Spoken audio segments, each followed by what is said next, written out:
Picture a landscape of breathtaking scale and stark beauty, the American Southwest, where ancient stone cities cling to sheer canyon walls, silent and empty.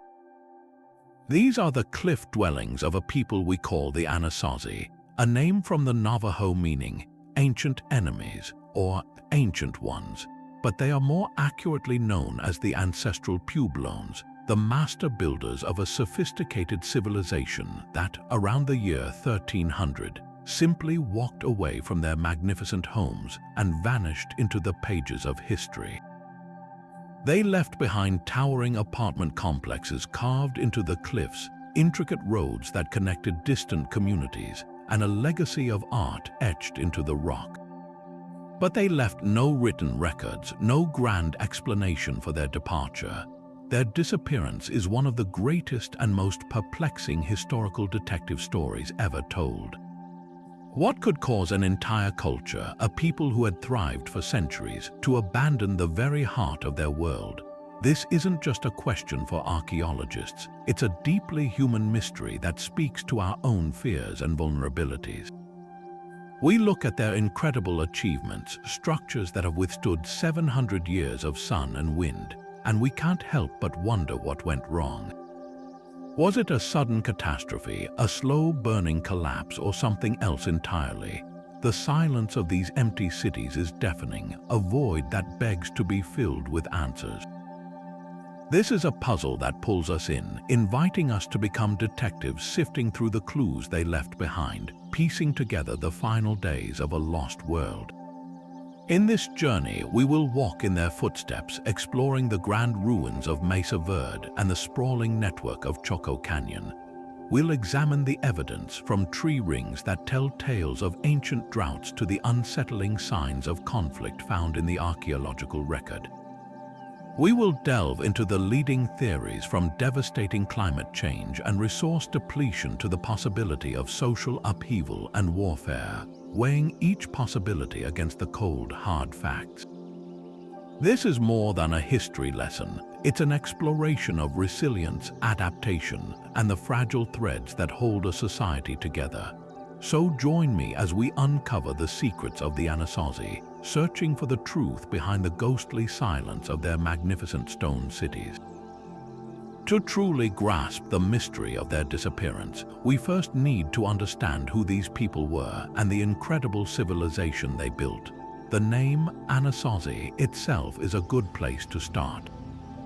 It's a term we inherited from the Navajo, and for a long time it was the standard label used in archaeology and popular culture. However, its translation as ancient enemies or ancient ones is problematic for the modern descendants of these people, the Pueblo tribes of today. For them, these were not anonymous ancient enemies, they were their direct ancestors. Out of respect for this living cultural connection, scholars now widely prefer the terms Ancestral Puebloans or Ancestral Pueblo people, which accurately reflect their legacy. Think of it not as erasing the past, but as honoring a continuous lineage that stretches from those silent stone cities to the vibrant Pueblo communities of the present day. Their world was centered on the rugged, high desert landscape of the Four Corners region, the only place in the United States where 4 states, Utah, Colorado, Arizona, and New Mexico, meet at a single point. This was not an easy place to live. It's a land of scorching summers, bitter winters, and unpredictable rainfall. Yet, for over a millennium, the Ancestral Puebloans didn't just survive here, they thrived, evolving through distinct cultural phases. It began with the basket maker periods, where they were primarily nomadic hunters and gatherers, renowned for their intricate baskets and sandals.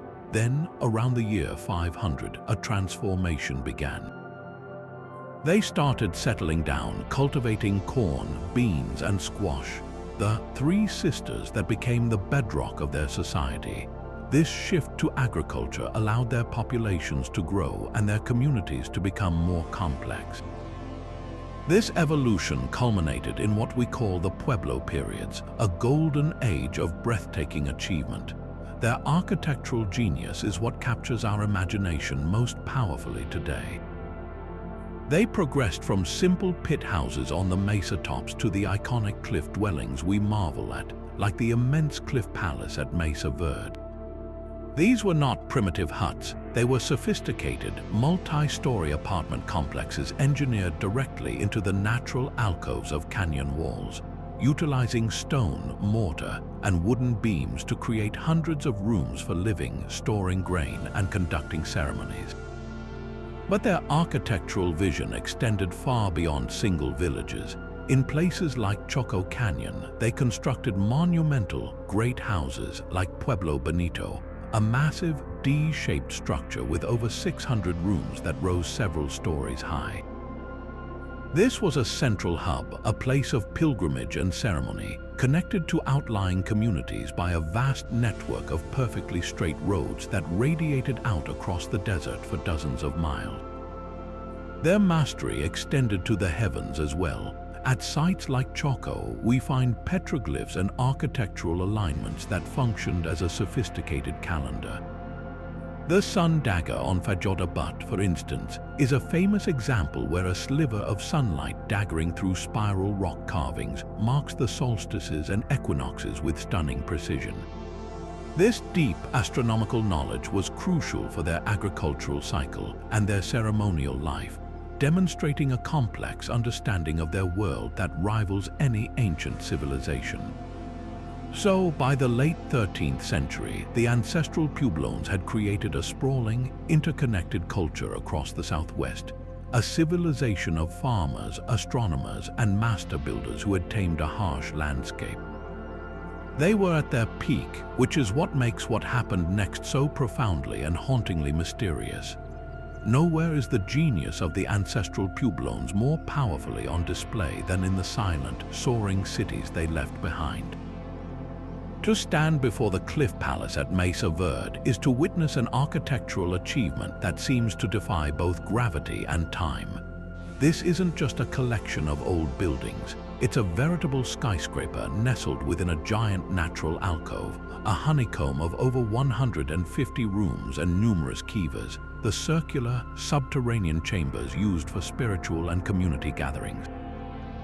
Imagine the sight of this complex in its prime, its sandstone walls plastered with adobe, glowing warmly in the desert sun, with ladders connecting multiple stories and the sounds of daily life echoing through the canyon.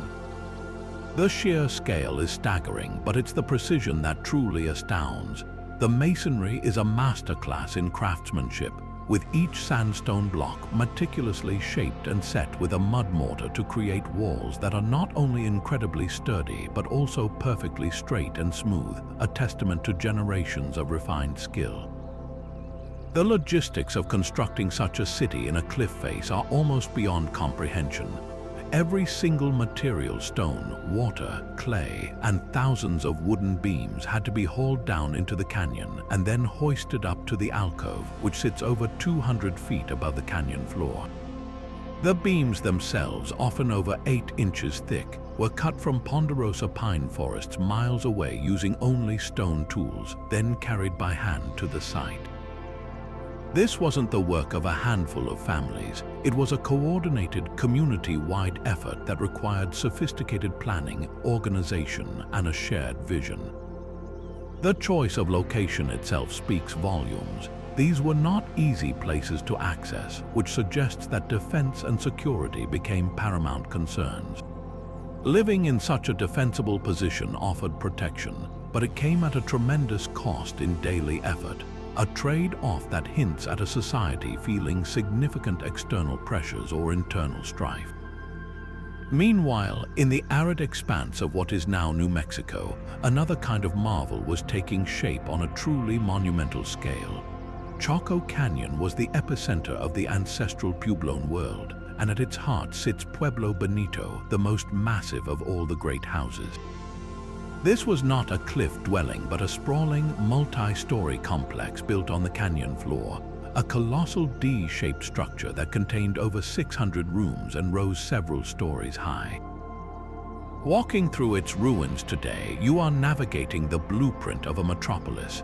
The layout is highly organized and symmetrical, with entire wings of rooms, central plazas, and dozens of kivas, including the great kivas that were large enough to hold hundreds of people for major ceremonies. The walls were constructed with a distinctive core and veneer technique, a rubble core faced with carefully selected, shaped stones, creating structures of immense durability. The influence of Chaco reached far beyond the canyon's walls. A network of perfectly straight, 30-foot-wide roads, engineered to traverse the rugged terrain, connected Pueblo Bonito to over 150 outlying communities spread across an area the size of Ireland. These weren't mere footpaths, they were engineered causeways cut through bedrock and bordered by low stone curbs, and they ran for dozens of miles, often aiming directly toward distant landmarks. The purpose of this vast network is still debated. Were they trade routes, pilgrimage paths, or a physical manifestation of political and spiritual power? Whatever their primary function, they point to a highly centralized and organized society with the ability to mobilize labor and resources on a scale that seems almost imperial. The great houses of Chaco, with their celestial alignments and awe-inspiring architecture, were almost certainly the ceremonial and economic center of a vast regional system, a hub that drew people from across the Southwest. To see these structures is to understand that the Ancestral Puebloans were not just villagers. They were visionaries who orchestrated one of the most ambitious building projects in all of ancient North America. If Mesa Verde represents the architectural fortress, then Chaco Canyon was undoubtedly the beating heart of the Ancestral Puebloan world. This stark and windswept canyon in what is now northwestern New Mexico was far more than just another settlement. It was the epicenter of a cultural and economic sphere that dominated the region for centuries. At its peak, Chaco functioned as a central metropolis, a place of immense spiritual power and social gravity that drew people from across the vast landscape. The scale of its ambition is written into the very soil, most dramatically in the form of the monumental Great Houses. These were not the cliffside apartments of Mesa Verde, but colossal, multi-story structures built on the canyon floor, with Pueblo Bonito standing as the undisputed masterpiece. This D-shaped complex, with its soaring back wall and hundreds of rooms arranged in precise, symmetrical blocks, was a feat of engineering and urban planning that would have been awe-inspiring in its time. It was a building designed to impress, to communicate power and permanence, and its ruins continue to convey that message 700 years later. The true genius of Chaco, however, lies not just in its individual buildings, but in the intricate web it wove across the San Juan Basin. The great houses within the canyon Pueblo Bonito, Chetro Hungo Pavi, were not isolated entities. They were part of a much larger network connected to over 150 outlying communities by a sophisticated system of roads that remains clearly visible from the air today. These were not meandering trails formed by casual foot traffic. They were engineered highways, often 30 feet wide, constructed to run in perfectly straight lines for dozens of miles. When these roads encountered a steep mesa, the builders carved stairways into the rock. When they met a sheer cliff face, they carved hand and toe holds for climbing. This was a transportation network built with a clear and determined purpose, a physical manifestation of Chaco's far-reaching influence that connected this central hub to resources, communities, and distant spiritual landmarks. This vast network facilitated more than just travel. It was the circulatory system for a thriving economy. Evidence from excavations at Pueblo Bonito reveals a society engaged in long-distance trade on a staggering scale. Archaeologists have uncovered thousands of bright blue turquoise beads and pendants, the raw material for which was sourced from mines over 150 miles away. Even more remarkably, they found the skeletons of scarlet macaws, vibrant tropical birds whose nearest natural habitat is in the rainforests of central Mexico, over 1,000 miles to the south. Seashells from the Pacific coast and the Gulf of California have also been discovered, meticulously crafted into ornaments and trumpets. These were not practical goods for survival. They were luxury items, status symbols, and likely objects of deep ritual significance. The presence of these exotic materials tells us that Chaco's influence, or at least its economic pull, extended across a continent, and that those who controlled this trade wielded immense power and prestige. All of this points to Chaco Canyon's primary role as a ceremonial center, a place of pilgrimage for the entire ancestral Puebloan world. The great houses, with their limited evidence for everyday residential use, may have functioned more like cathedrals or administrative centers than typical villages. Their enormous, round, subterranean kivas, particularly the great kivas that could hold hundreds of people, were clearly designed for large-scale communal rituals. The entire landscape of the canyon appears to have been carefully orchestrated for celestial observation and ceremonial practice. The famous sun dagger petroglyph on Fajoda Butte, where a sliver of sunlight pierces a spiral carving to mark the solstices and equinoxes, is just one of many alignments that integrate architecture with the cycles of the sun and moon. Imagine the canyon during a major seasonal gathering, filled with people from distant communities, all converging to participate in ceremonies, to trade exotic goods, and to reaffirm their connection to this powerful central place. Chaco was the spiritual anchor of their universe, a hub that synchronized the cultural and religious life of a widespread society, binding them together through shared belief and spectacle long before their world would dramatically change. Yet, for all its grandeur and sophistication, the world of the ancestral Puebloans rested on a fragile foundation, the delicate balance of water in a high desert environment. Their entire society was built around the successful cultivation of maize, a crop that is notoriously thirsty and demands reliable, timely rains. This brings us to the most prominent and scientifically robust theory for their disappearance, the Great Drought. Imagine a dry spell so severe and so unrelenting that it stretched not for a few bad years but for generations. This wasn't just a drought, it was a megadrought, a climatic catastrophe that gripped the Southwest for nearly 3 decades, beginning around the year 1276 and lasting until the turn of the century. The evidence for this isn't just guesswork, it's written in the very bones of the land, locked away in the rings of ancient trees. The science that allows us to read this ancient weather report is called dendrochronology, and it's a field where archaeology and climatology converge with astonishing precision. Researchers take core samples from long-lived trees like the ponderosa pine and the bristlecone pine, species that can survive for many centuries. Each year, a tree adds a new growth ring under its bark. In a good year with ample rain, that ring is wide and robust. In a year of drought and stress, the ring is agonizingly thin. By taking samples from both living ancient trees and from preserved wooden beams found within the ruins themselves, scientists have been able to construct a continuous, year-by-year climate record that stretches back over 1,000 years. This timeline is so precise that we can pinpoint not just the existence of the Great Drought, but its exact start date, its duration, and its terrifying intensity. The tree rings from the final quarter of the 13th century tell a stark and consistent story up and down the Colorado Plateau. A dramatic, sustained plunge in rainfall just as the ancestral Puebloan population was reaching its zenith. Now translate that data into the harsh reality of daily life for a farmer in Mesa, Verde, or Chaco Canyon. A single failed harvest is a hardship a community can endure, relying on stored surplus and trade. 2 or 3 bad years in a row would push a society to its absolute limits. But what happens when the rains consistently fail for 25 years? The corn, the sacred lifeblood of their culture, would have withered in the fields.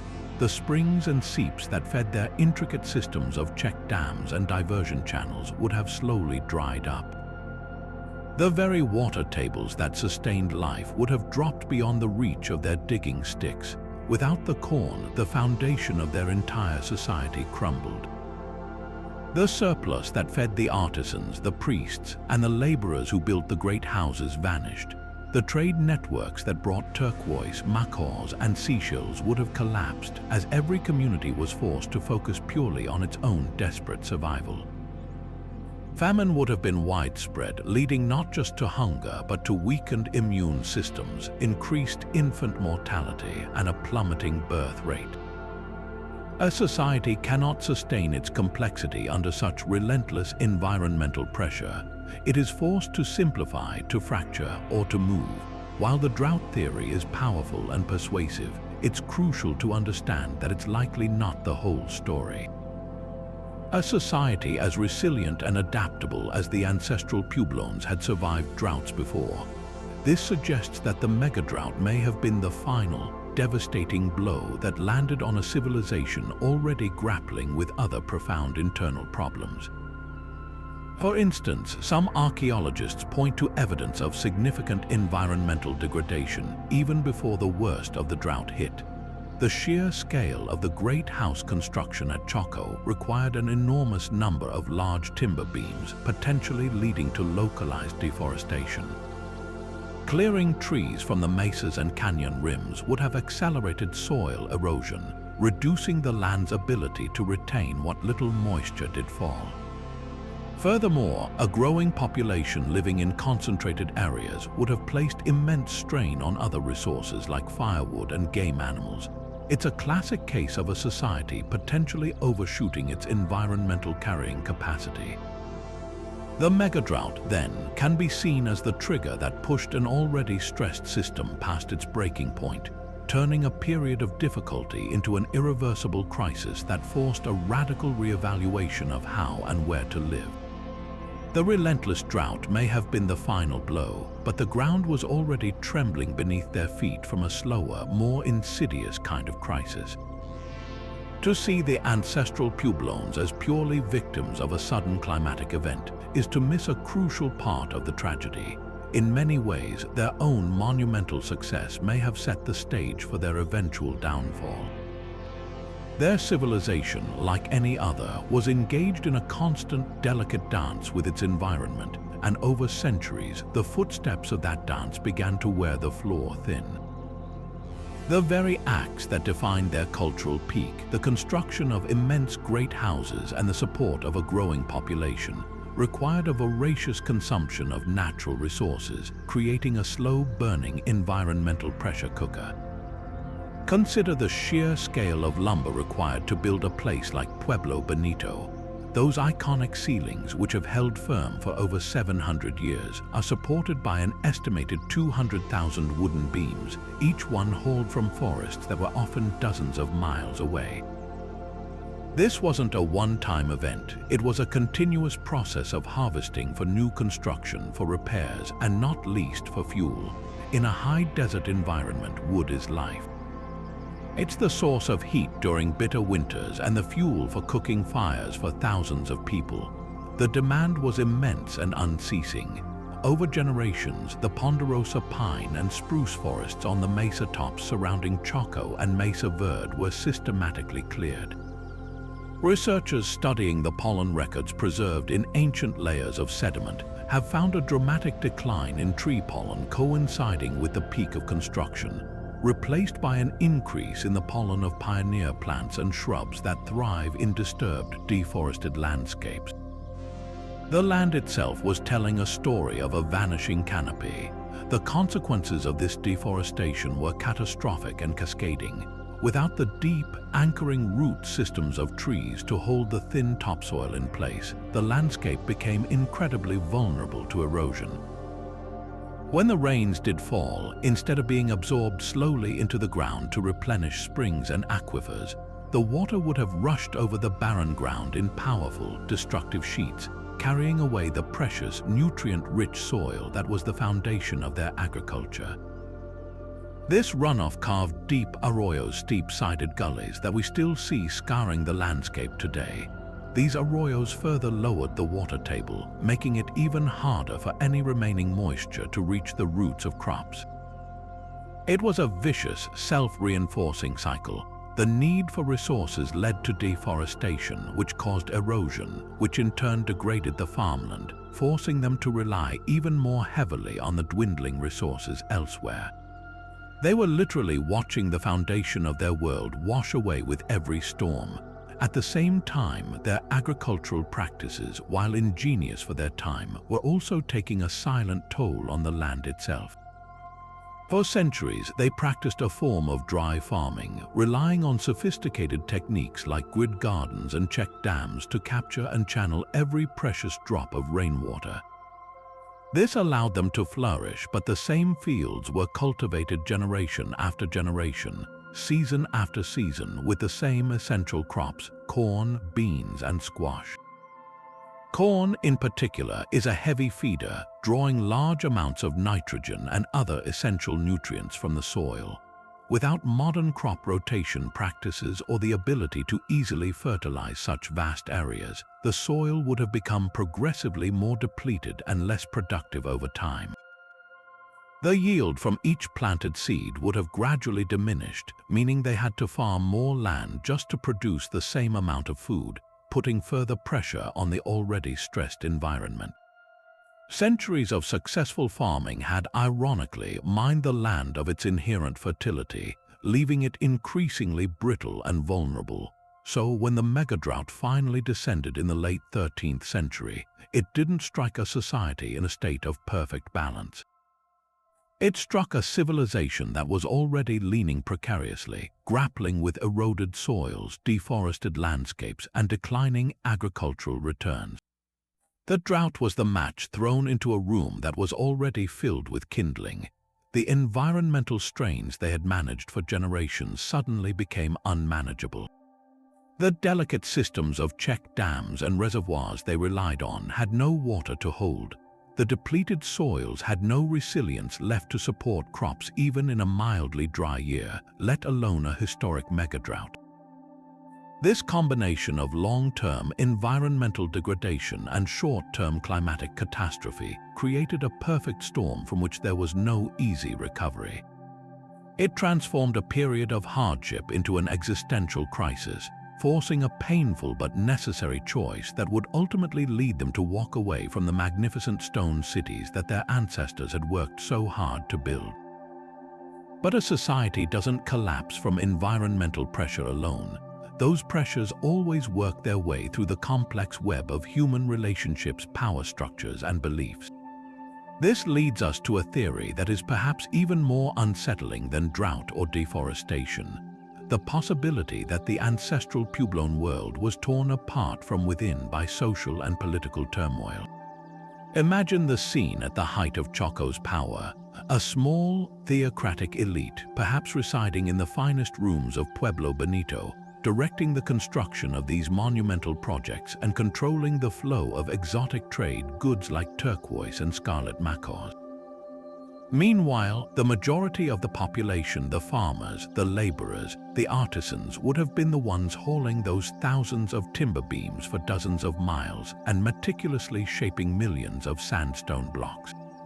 This kind of top-down, large-scale mobilization of labor doesn't typically happen in an egalitarian society where everyone has an equal say. It suggests the emergence of a powerful, centralized authority, a class of rulers who could command the time and energy of thousands. The archaeological evidence from Chaco Canyon itself hints starkly at this kind of social stratification. When researchers examined burials within Pueblo Bonito, they found a dramatic disparity. In one crypt known as Room 33, they uncovered the remains of two individuals surrounded by an almost unimaginable wealth of grave goods.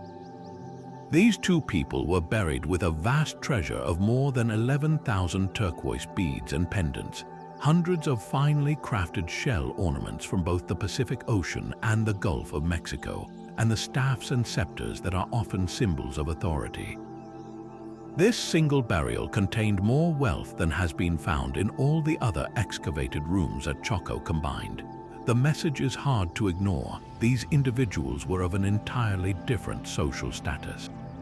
They were likely powerful rulers or high priests, individuals whose authority was legitimized by their connection to the spiritual world and their control over the long-distance trade networks that brought these rare items to the desert. For a long time, this system might have been accepted. the elite could have justified their privileged position by acting as intermediaries with the gods, ensuring the rains would come and the sun would follow its proper path. The great houses and the spectacular ceremonies held within them could have served as a powerful unifying force, giving people a shared identity and a sense of participating in something grander than themselves. The massive labor projects might have been framed not as coerced work, but as a religious duty, a communal effort that pleased the deities and maintained cosmic order. In times of plenty, when the harvests were good and the society was flourishing, this social contract could have held firm. The power of the elite was likely seen as inextricably linked to the prosperity of the whole. However, that social contract is incredibly fragile. Its entire legitimacy rests on the premise that the system works. What happens when it starts to fail? When the megadrought struck and the rains did not come despite the prayers and ceremonies, the very foundation of the elite's power would have crumbled. The priests who claimed to control the weather would have been exposed as powerless. The stored surpluses that the elite controlled would have become a focal point of intense conflict.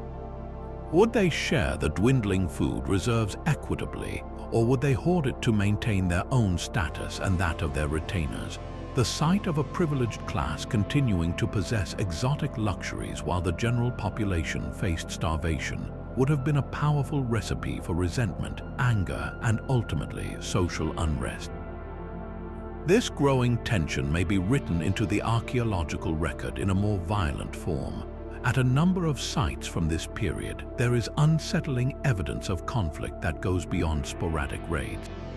At a place called Castle Rock Pueblo in southwestern Colorado, archaeologists discovered the remains of dozens of individuals whose bones showed clear signs of traumatic injury, bludgeoning, dismemberment, and even evidence of cannibalism. While the interpretation of cannibalism is highly controversial and debated, the evidence of a violent end for this community is not. Such findings suggest a society where social norms had completely broken down, where inter-community violence had reached a terrifying crescendo. It's not difficult to imagine a scenario where outlying communities, desperate and starving, turned on each other in fights over arable land and water sources, or even revolted against the central authority at Chaco and other great houses that could no longer provide for them or command spiritual allegiance. The magnificent, highly centralized system that had once been their greatest strength may have ultimately become their fatal weakness. When the environment could no longer support such a complex, hierarchical society, the entire structure became a liability. The social fabric, strained by inequality and then utterly shredded by famine and failed leadership, likely tore apart. In the end, the people may have made a conscious and collective decision to reject the old ways. They abandoned the great houses and the cliff dwellings not just because there was no water, but because the political and spiritual ideas that had built those places had lost all meaning and utility. They voted with their feet, walking away from the stratified world of their ancestors and seeking a new, more sustainable way of life elsewhere, one that was likely far more egalitarian and decentralized. This picture of a society crumbling under social stress leads us to one of the most chilling and controversial chapters in the Anasazi story, the undeniable evidence of widespread violence that emerged just before their disappearance. For a long time, the popular imagination held the Ancestral Puebloans as a peaceful, enlightened people, living in harmony with their environment and each other. The archaeological record, however, paints a far more complex and grim portrait. As the 13th century drew to a close, the Southwest appears to have become a very dangerous place, and the clues left behind point to a level of brutality that is deeply unsettling. One of the most infamous sites revealing this dark turn is Cowboy Wash in southwestern Colorado. Here, in the late 1290s, something terrible happened. The remains of at least 35 individuals were found in the pit structures of a small village, and their bones tell a story of a massacre. But it wasn't just a battle. The evidence points to something more systematic and ritualistic. The bodies showed clear signs of violent death. Skulls were crushed, and there were cut marks on the bones consistent with dismemberment. Yet, the most shocking discovery was found in the hearths and cooking pots of the very homes where these people lived. Residue analysis revealed the presence of a protein called myoglobin, which is found only in human heart muscle, on cooking pots, and in the fossilized human waste or coprolites found at the site. This is considered some of the strongest scientific evidence for cannibalism in the ancient Southwest. The question, of course, is why? What could drive a community to such extremes? The theories about this violence are as varied as they are debated. One prominent interpretation is that this was a form of terror warfare, possibly waged by raiders from outside the community. Some researchers have pointed to the possibility of invading groups, perhaps from the north, who used cannibalism as a psychological weapon to terrorize and displace the ancestral Puebloan communities. This northern invader theory suggests that a new, aggressive culture moved into the region, bringing with them a different, more violent set of practices that the local populations were unable to withstand. Another, perhaps more disturbing, possibility is that this violence was internal, a symptom of a society tearing itself apart from the inside. As the environmental and social pressures mounted, the once cohesive communities may have fractured. Competition over the last remaining fertile fields and reliable water sources could have turned neighbors against neighbors. In this scenario, the acts of violence and cannibalism might not have been about hunger for food, but about power, terror, and the complete annihilation of a rival group's identity. Destroying and consuming your enemies was the ultimate form of desecration, a way to ensure they could not pass into the afterlife and that their lineage was utterly erased. It was social warfare at its most brutal. A third perspective challenges the very idea of cannibalism as we understand it. Some archaeologists and modern Pueblo people suggest that what we are seeing in the archaeological record could be evidence of ritual practices, not warfare. In this view, the processing of human remains might have been part of a funerary rite or a deeply spiritual act intended to absorb the power or placate the spirit of a slain enemy. While this interpretation is controversial given the context of massacres, it is a crucial reminder that we are viewing these actions through a modern, Western lens, and we may never fully comprehend the cultural and spiritual beliefs that framed such acts. The truth likely lies in a horrifying combination of all these factors. The Southwest at the end of the 13th century was a pressure cooker of drought, famine, and failing leadership. As the authority of the great houses collapsed, the regional system would have fragmented into a landscape of competing, desperate villages. In such an environment where the old rules no longer applied, ritual practices could have become distorted by desperation, and conflict could have escalated to previously unthinkable levels. The evidence from Cowboy Wash and other sites like Castle Rock Pueblo isn't an anomaly. It's part of a pattern that suggests a widespread breakdown of social order. This was not the peaceful departure of a gentle people, but a traumatic, violent unraveling that forced the survivors to make an agonizing choice: stay and risk a similar fate, or abandon everything they had ever known and seek a new beginning far from the blood-soaked ground of their ancestral home. So where does faith fit into this unfolding catastrophe? To understand the spiritual dimension of the collapse, we need to step inside the most sacred spaces the ancestral Puebloans ever built, the kivas.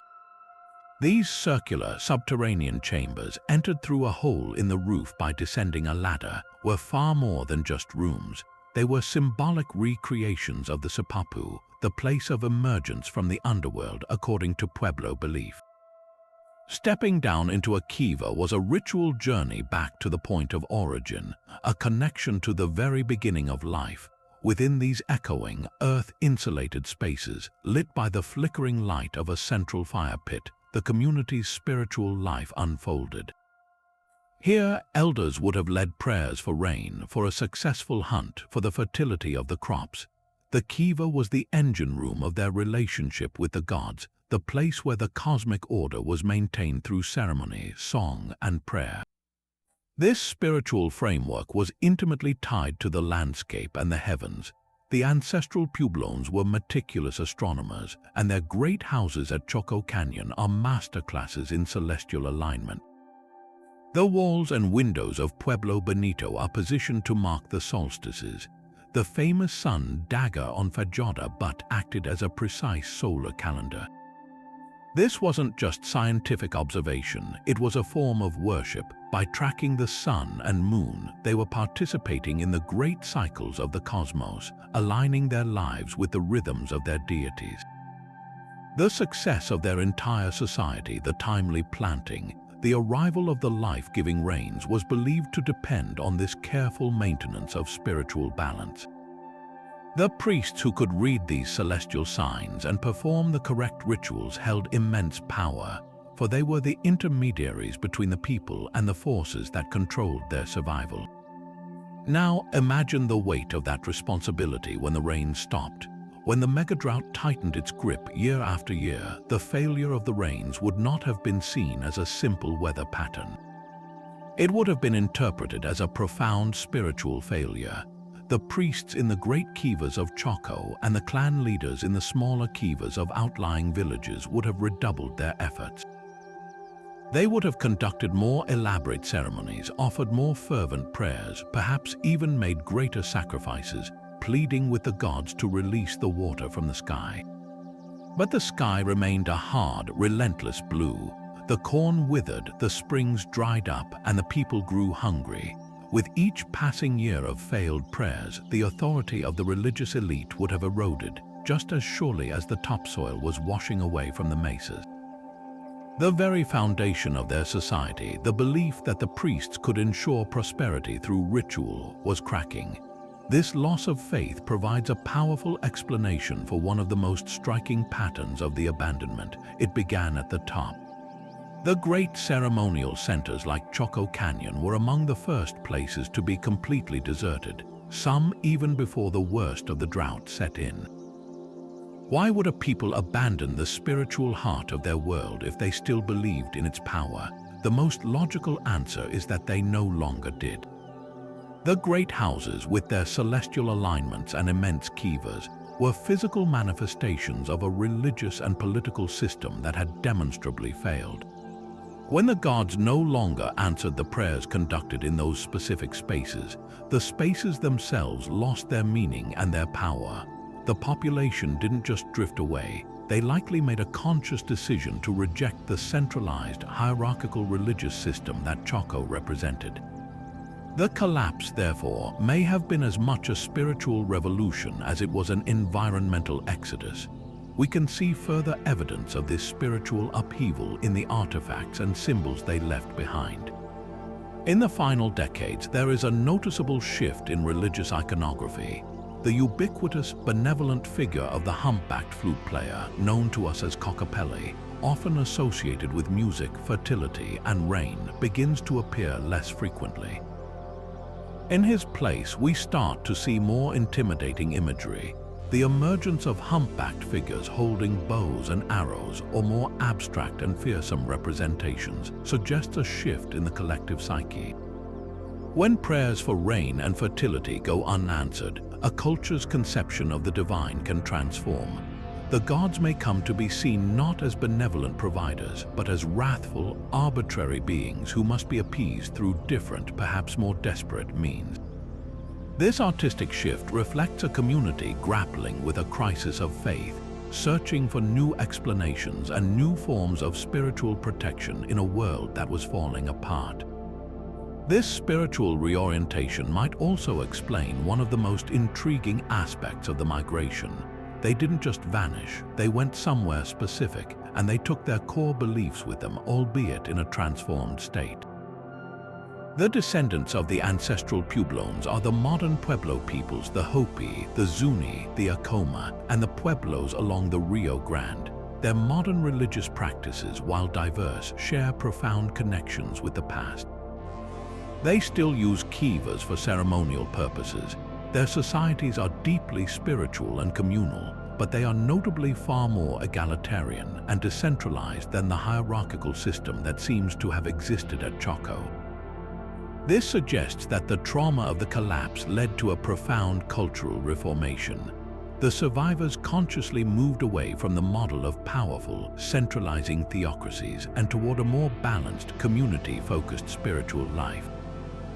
They carried the seeds of their culture, their agricultural knowledge, their clan systems, their core myths, but they planted them in new soil, having learned a bitter lesson about the dangers of concentrating both temporal and spiritual power in the hands of a few. Their departure from the Four Corners was not an end, but a painful, necessary transition, a rebirth of their culture in a new form, one that prioritized resilience and balance over monumental grandeur. This idea of a spiritual and social rebirth brings us to the single most important correction we must make to the entire Anasazi narrative. They did not vanish. The word disappearance evokes a magic trick, a people popping out of existence without a trace, and it's a deeply misleading, almost romantic notion. The reality is far more grounded and, in its own way, even more remarkable. What we are witnessing in the empty cliff dwellings is not an extinction event, but a migration, one of the most significant and purposeful population movements in North American history. The Ancestral Puebloans didn't evaporate. They voted with their feet, making a collective, generations-long decision to leave the Four Corners region and seek a new life in lands that could better sustain them. This wasn't a frantic, disorganized flight, but a strategic, deliberate relocation to places where water was more reliable and life could be rebuilt on a different model. We can actually trace their footsteps on the map thanks to the archaeological record. As the great centers of Chaco and Mesa Verde were being abandoned in the late 13th century, we see a dramatic surge in population and the founding of new, large villages to the south and the east. They moved into the drainage of the Rio Grande River in central New Mexico, a lifeline of perennial water cutting through the desert. They established powerful communities in the highlands of the Mogollon Rim in Arizona. Others traveled west, joining existing populations on the Hopi Mesas and the lands of the Zuni in western New Mexico. These weren't random wanderings. This was a targeted migration toward known, more dependable resources. The journey itself was likely a slow, staged process. Scouts would have been sent ahead to assess new territories. Small, pioneering groups would have moved first, establishing a foothold, with larger family groups following later, maintaining social and trade connections with their former homelands for a time before the final, complete break. The most powerful evidence for this continuity, however, doesn't just lie in pottery styles or architectural techniques, as telling as those are. It lives in the vibrant, living cultures of the modern Pueblo peoples. The Hopi, the Zuni, the Acoma, the Taos, and the many other Pueblo tribes along the Rio Grande are not simply neighbors to a vanished culture. They are the direct descendants of the Ancestral Puebloans. Their oral histories, passed down through countless generations, often contain their own accounts of this great migration. The Hopi, for instance, speak of their clans journeying from various directions before converging on their current mesas, guided by spiritual signs. These are not mere legends, they are historical records preserved in a different but no less valid form. When a Hopi elder looks at a broken pot from Mesa Verde and recognizes a symbol still used by their clan today, that is not a coincidence.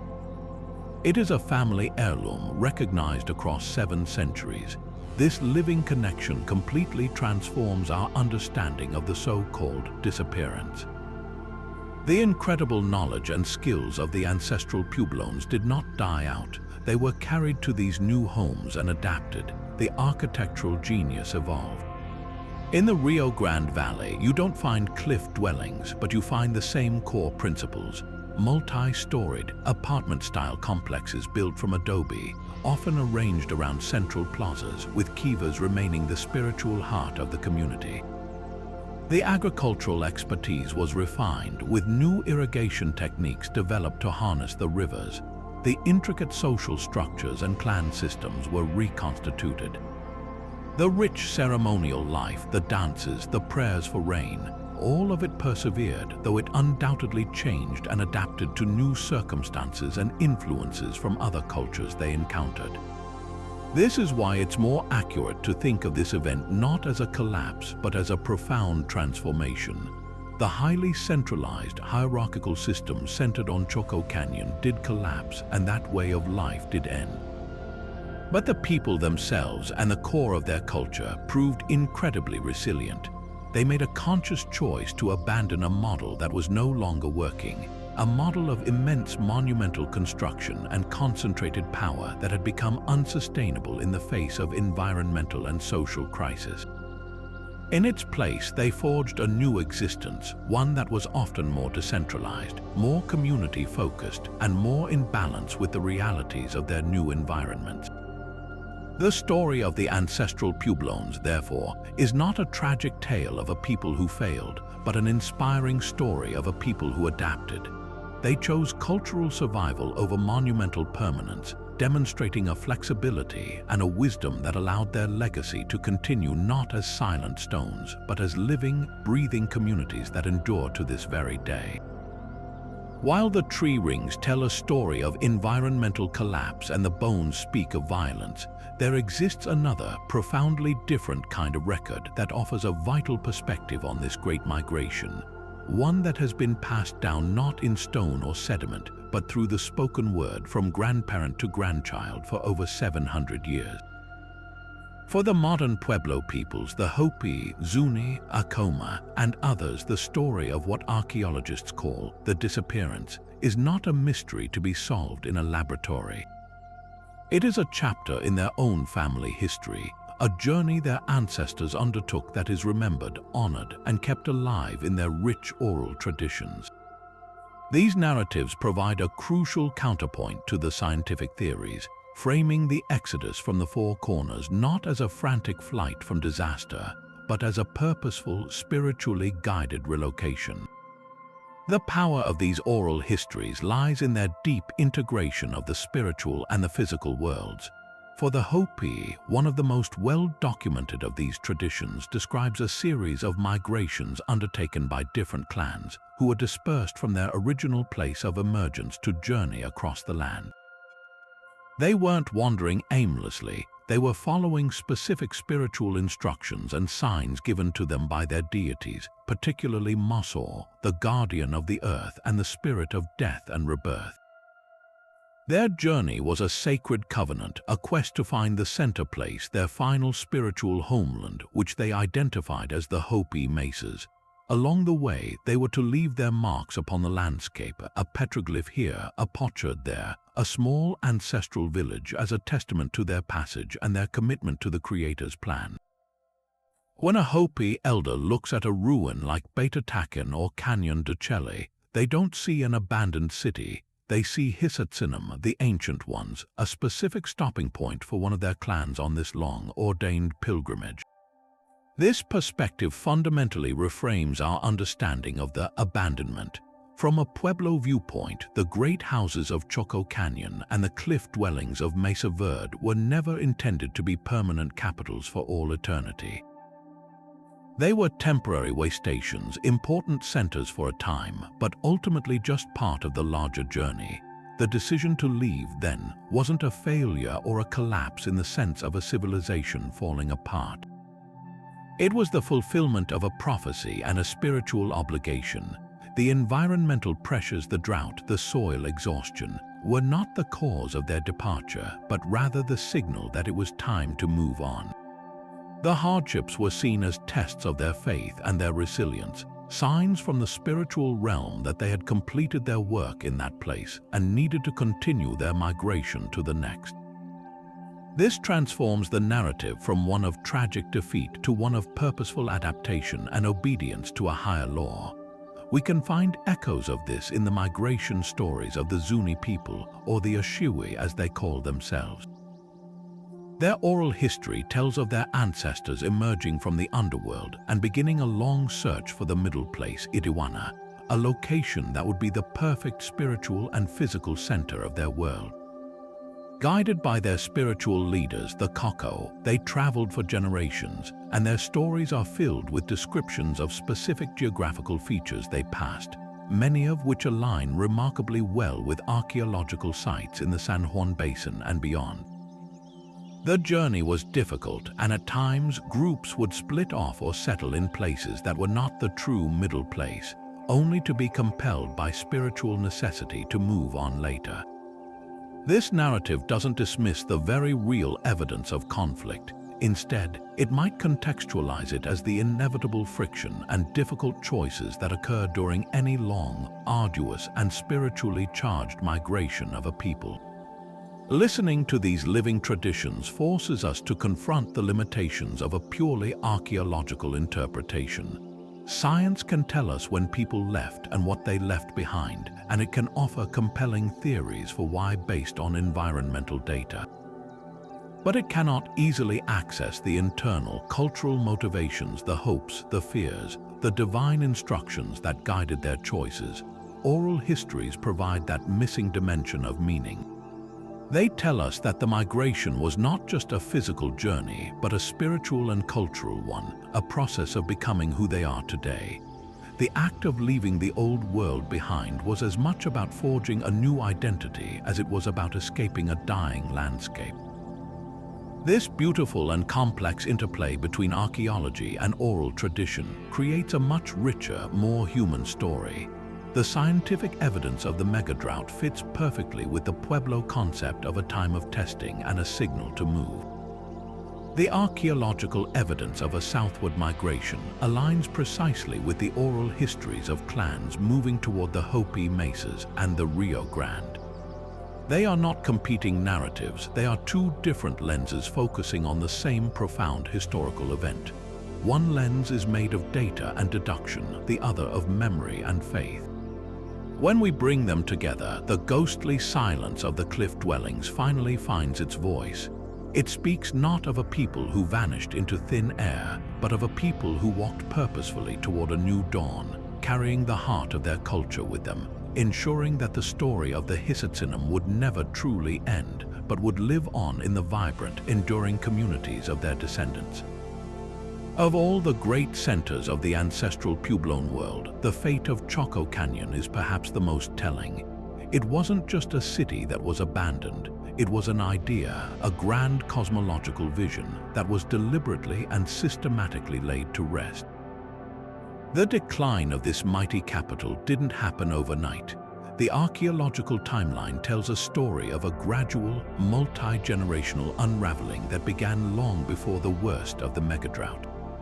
As early as the mid-1200s, the great house construction that had defined Chaco for centuries had already ceased. The importation of exotic luxury goods, the macaws, the seashells, the vast quantities of turquoise slowed to a trickle and then stopped entirely. The great road network, that symbol of centralized power and connection, fell into disuse, its straight lines slowly being reclaimed by the drifting desert sands. The system was breaking down, and the people were responding not with a single, panicked exodus, but with a slow, deliberate process of depopulation, a strategic withdrawal from a center that was losing its purpose and its power. What's truly fascinating, and what sets Chaco's abandonment apart from the more violent ends seen at other sites, is the profound evidence suggesting a planned and orderly departure. When archaeologists first excavated the great houses, they did not find the scenes of chaos one might expect from a sudden flight. They didn't find valuable tools scattered on floors as if dropped in a hurry, or storage rooms full of food left to rot. Instead, many rooms were found cleared out, their contents carefully removed. It appears that when the time finally came to leave, the people took most of their portable wealth with them. Their pottery, their grinding stones, their tools, and their ceremonial objects. This wasn't a rout, it was a relocation. They were packing up their lives, not abandoning them, suggesting a conscious decision made with foresight and a degree of communal agreement. But the most haunting and spiritually resonant acts of this departure are found not in what was taken, but in what was done to the structures themselves. Across Chaco, there is compelling evidence of a ritualistic closing, a ceremonial farewell to the sacred spaces that had housed their spirits for generations. In numerous great houses, archaeologists have found that the doorways and ventilation shafts of key rooms, particularly those with ritual significance, were meticulously sealed with stone and mortar. This was more than just boarding up a house, it was a symbolic act of termination. By physically closing off these portals, they were severing the connection between the living world and the spiritual power contained within those spaces. It was a way of putting the building's soul to sleep, ensuring that the potent energies of the kivas and ceremonial chambers would not be disturbed or fall into the wrong hands. This ritual closing reaches its most poignant expression in the great kivas themselves. At Chaco, one of the major great houses, a discovery was made that sends chills down the spine. In the floor of the great kiva, the central fire pit, the very heart of the sacred space, was found filled with perfectly clean, fine sand. This was not the accumulated debris of collapse, it was a deliberate, symbolic act. By filling the fire pit, the source of light and life during ceremonies, they were extinguishing it for the final time. They were declaring that the rituals, the prayers, and the community gatherings that had animated this space were over. It was a funeral for the kiva itself, a final, respectful gesture to a place that had witnessed centuries of their most profound spiritual moments. Similar practices are seen in the placement of beautifully crafted, whole pots on the floors of abandoned kivas, left behind not as trash, but perhaps as offerings or vessels for the spirits that remain. This evidence paints a powerful picture of a people at a crossroads, making a painful but deliberate choice. They were not fleeing blindly from a sudden catastrophe. They were undertaking a conscious, community-sanctioned migration, guided as much by spiritual necessity as by environmental pressure. The orderly clearing of homes and the ritual closing of sacred spaces suggest they knew they were not coming back. They were formally releasing their claim on Chaco, severing their ties to a place whose time had passed. The world that Chaco represented, a world of immense centralized power, grand astronomical spectacle, and far-flung trade networks, was no longer sustainable, either spiritually or practically. By sealing the doorways and extinguishing the fires, they were acknowledging that this chapter of their history was complete. They were closing the book on Chaco Canyon, not with a bang or a whimper, but with a series of quiet, reverent, and deeply symbolic acts, freeing themselves to carry the essence of their culture forward into a new and uncertain future. While Chaco Canyon's end felt like a ceremonial closing, the final chapter at Mesa Verde strikes a different, more intimate chord. Here, in the dramatic cliff dwellings tucked into the massive alcoves, the story of departure feels both sudden and deeply personal, preserved with an almost eerie stillness. When researchers first entered these sites in the late 19th century, they didn't just find empty ruins, they stumbled upon rooms frozen in time. It was as if the inhabitants had simply stepped out for a moment, intending to return but never did. In many cliff dwellings, grinding stones called monos and metates were found resting on the floors, often with the last handfuls of ground corn meal still speckling their surfaces. Pots, both whole and broken, sat where they were last used. Storage bins, carefully plastered and sealed, were discovered still containing caches of maize, beans, and squash seeds, the very seeds that would have been needed to plant the next season's crop, the community's guarantee of a future. This time capsule effect is what makes Mesa Verde so hauntingly powerful. These weren't cherished heirlooms carefully buried as offerings, nor were they valuables cleared out for a long journey. These were the mundane, essential tools of daily life, left exactly where they were last needed. The decision to leave these items behind speaks volumes. A grinding slab is heavy and difficult to transport. It makes sense to leave it, but to leave behind sealed stores of vital food seed, that is a decision born of a different kind of calculation. It suggests a point of no return had been reached, a realization that whatever lay ahead was so uncertain, or the journey so arduous that carrying these bulky, essential supplies was no longer feasible. Perhaps they believed they could return after a season or two once the rains came back, or perhaps the situation had grown so dire that speed and mobility became more important than even the seeds of their future sustenance. This abandoned seed corn is one of the most poignant symbols of their departure, a heartbreaking renunciation of their agricultural heritage and the life they had built over centuries. The artifacts also whisper of a community under duress, yet still clinging to structure. In some of the larger cliff dwellings like Cliff Palace and Spruce Tree House, archaeologists noted that certain areas seemed to have been tidied up before being left. Hearths were swept and tools were gathered into corners rather than being scattered in panic. This subtle organization hints that the final decision to leave might not have been made in a single, chaotic moment, but was rather the culmination of a grim communal process. They likely held councils in their kivas, debating the signs and the failing resources. The orderly state of some rooms suggests a coordinated, planned withdrawal, perhaps clan by clan or family by family, over a short period. They took what they could carry, their children, their warm blankets, their most precious ceremonial items, and made the difficult choice to leave the heavy, bulky necessities of their old life behind, creating the perfectly preserved snapshot we find today. Yet, woven into this narrative of a planned departure are more troubling clues that point toward a climate of fear.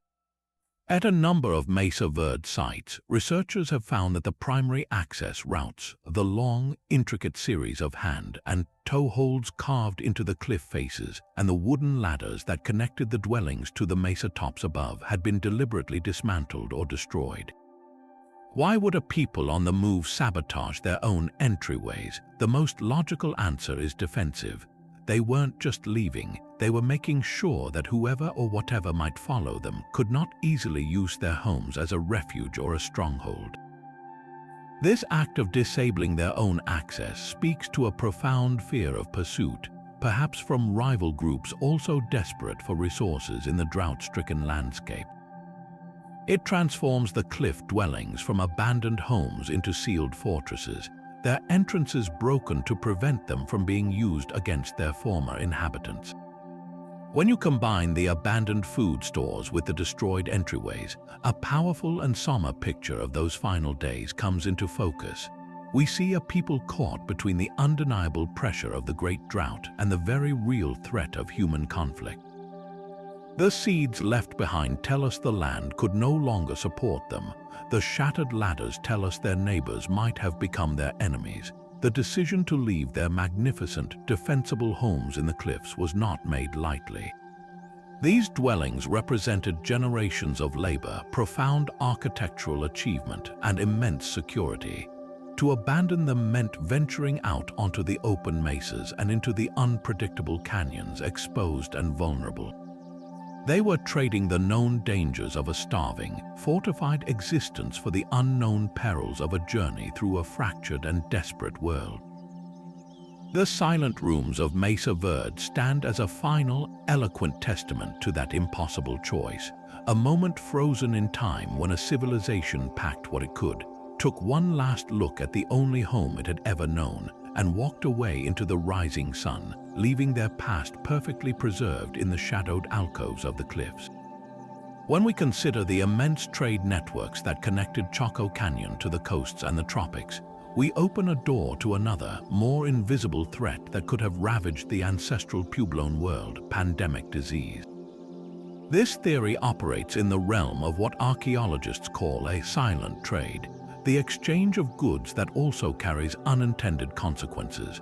While the physical evidence is sparse, largely because many devastating diseases leave no mark on skeletal remains, the historical context makes it a possibility that cannot be easily dismissed. Picture the vibrant trading centers of the Southwest, where goods from thousands of miles away changed hands. With those precious macaw feathers, seashells, and pieces of turquoise, could there also have come microscopic stowaways, pathogens to which these communities had no prior exposure and thus no immunity? The historical parallels are striking and sobering. We need only look to the waves of smallpox, measles, and influenza that swept through the indigenous populations of the Americas following European contact, catastrophes that decimated communities sometimes before they ever even saw a European colonist. These diseases, carried along trade routes, often killed a staggering percentage of the population, sometimes up to 90% in the most vulnerable groups. While there's no evidence of Old World diseases reaching the Southwest before the Spanish, this model illustrates the terrifying potential of a novel pathogen introduced into a virgin soil population. The ancestral Puebloans, living in their dense, interconnected communities, would have been incredibly vulnerable. A bustling great house like Pueblo Bonito, with its many rooms and large ceremonial gatherings, would have been the perfect breeding ground for a fast-spreading contagion, a place where a single infected traveler could unknowingly ignite an epidemic.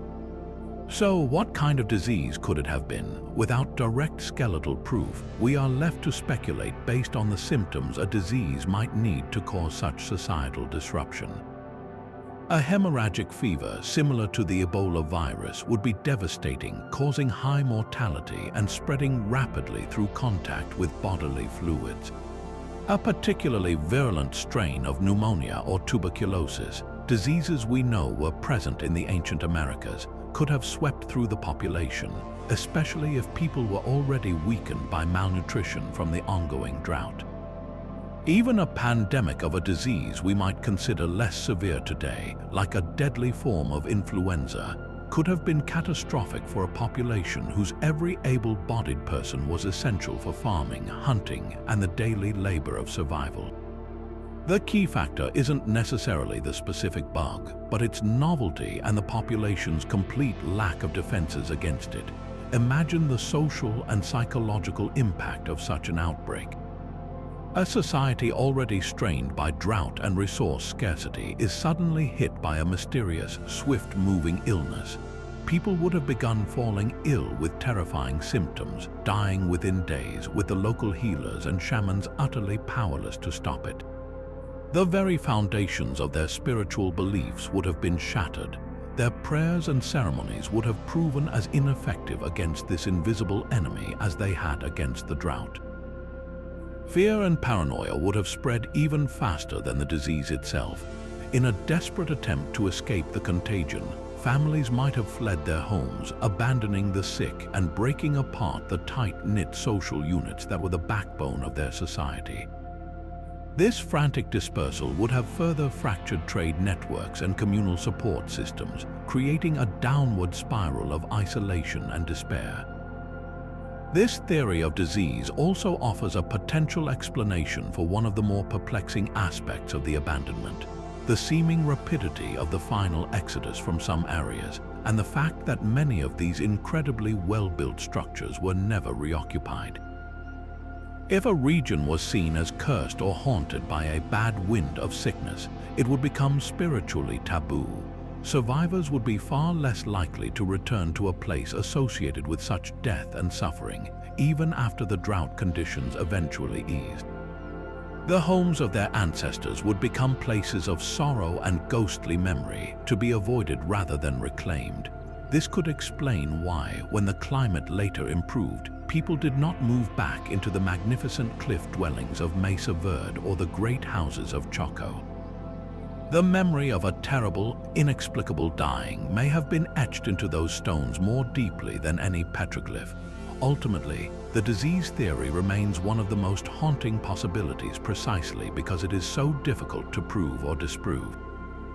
It is a ghost in the machine, an unseen variable that could have acted as a final, devastating catalyst on a society already buckling under multiple pressures. It may not have been the sole cause of the collapse, but in combination with drought, famine, and social unrest, a pandemic could have been the proverbial last straw. It would have severed the vital connections between communities, broken the chain of cultural knowledge as elders perished, and crippled the workforce needed for agriculture and defense. In the end, whether the enemy was a drought, a rival, or a microscopic pathogen, the result was the same: a people pushed beyond their limits, making the only choice left to them: to gather their remaining strength, turn their backs on the past, and walk together into an uncertain future, seeking a new beginning far from the shadows of their empty cities. Returning to the more disturbing findings from the archaeological record, we must now confront an aspect of the ancestral Puebloan story that is as controversial as it is chilling: the evidence of cannibalism. This is not a topic to be sensationalized, but one that must be approached with scientific rigor and cultural sensitivity, for it forces us to question our very perception of this ancient civilization.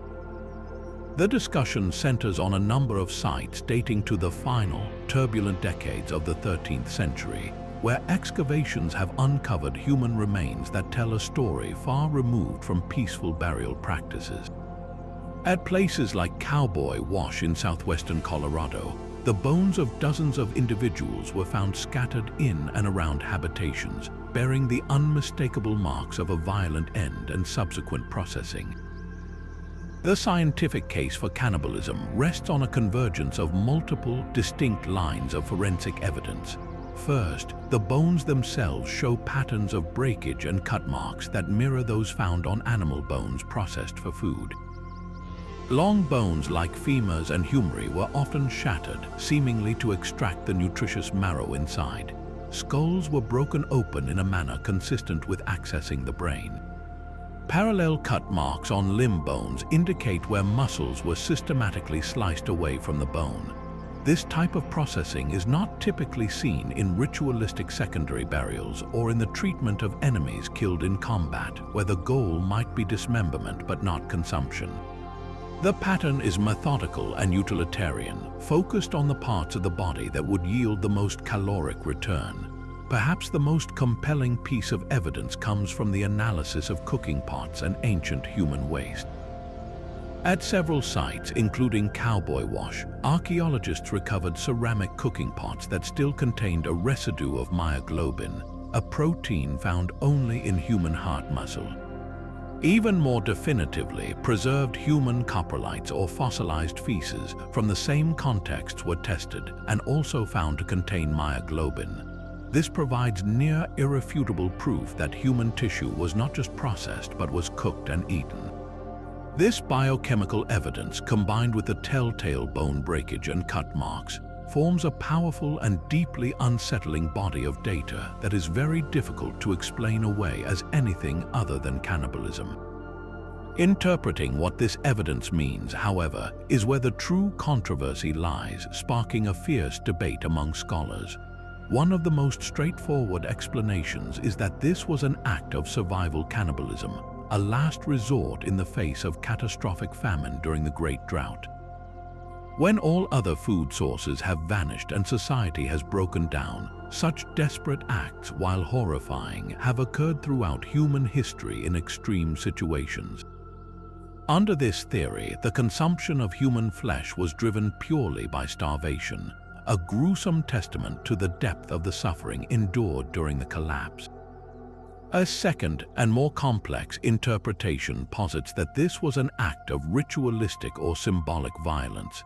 In this view, the consumption of a human being was not about hunger, but about power, terror, and the complete annihilation of an enemy's spiritual essence. Some researchers, most notably the archaeologist Christy Turner, have argued for a northern invader theory.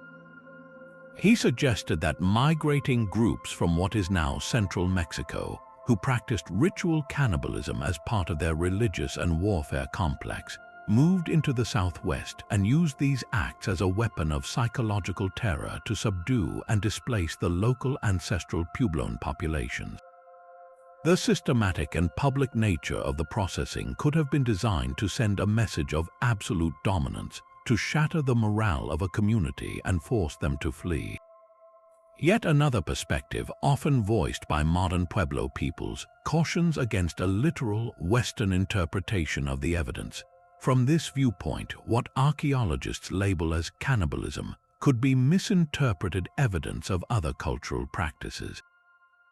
The processing of bodies might have been part of an elaborate funerary rite, perhaps intended to release the spirit of the deceased, or it could have been a form of witchcraft persecution, where a malevolent individual was destroyed in a manner that prevented their harmful spirit from returning.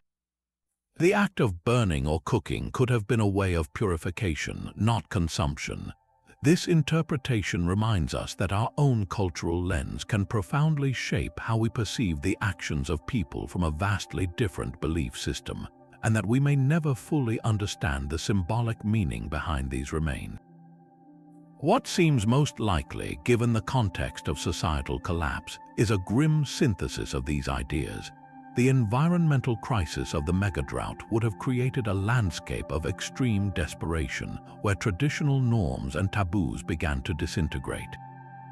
In this pressure cooker, long-standing tensions between different communities or even within a single community could have exploded into brutal warfare. In such a setting, ritual practices from distant cultures might have been adopted and distorted by starving, traumatized people. An act that began as a ritual of terror could have become intertwined with the stark reality of hunger. The distinction between symbolic violence and survival may have blurred beyond recognition in those final, desperate years. The cannibalized sites stand as stark, somber monuments to a world coming undone, where the unthinkable became a reality, forcing us to confront the terrifying extremes of human behavior when a civilization reaches its breaking point. Their profound connection to the cosmos was more than just a scientific pursuit. It was the very bedrock of their cultural and spiritual identity, and understanding this celestial relationship may hold a key to their ultimate decision to leave. Long before the invention of the telescope, the ancestral Puebloans were meticulous observers of the sky, transforming their entire landscape into a vast astronomical observatory. Their architectural genius wasn't confined to building homes. They were building clockwork mechanisms of stone and light, designed to track the cyclical dance of the sun, moon, and stars with breathtaking precision. This wasn't simply about marking the seasons for planting and harvest, though that was critically important.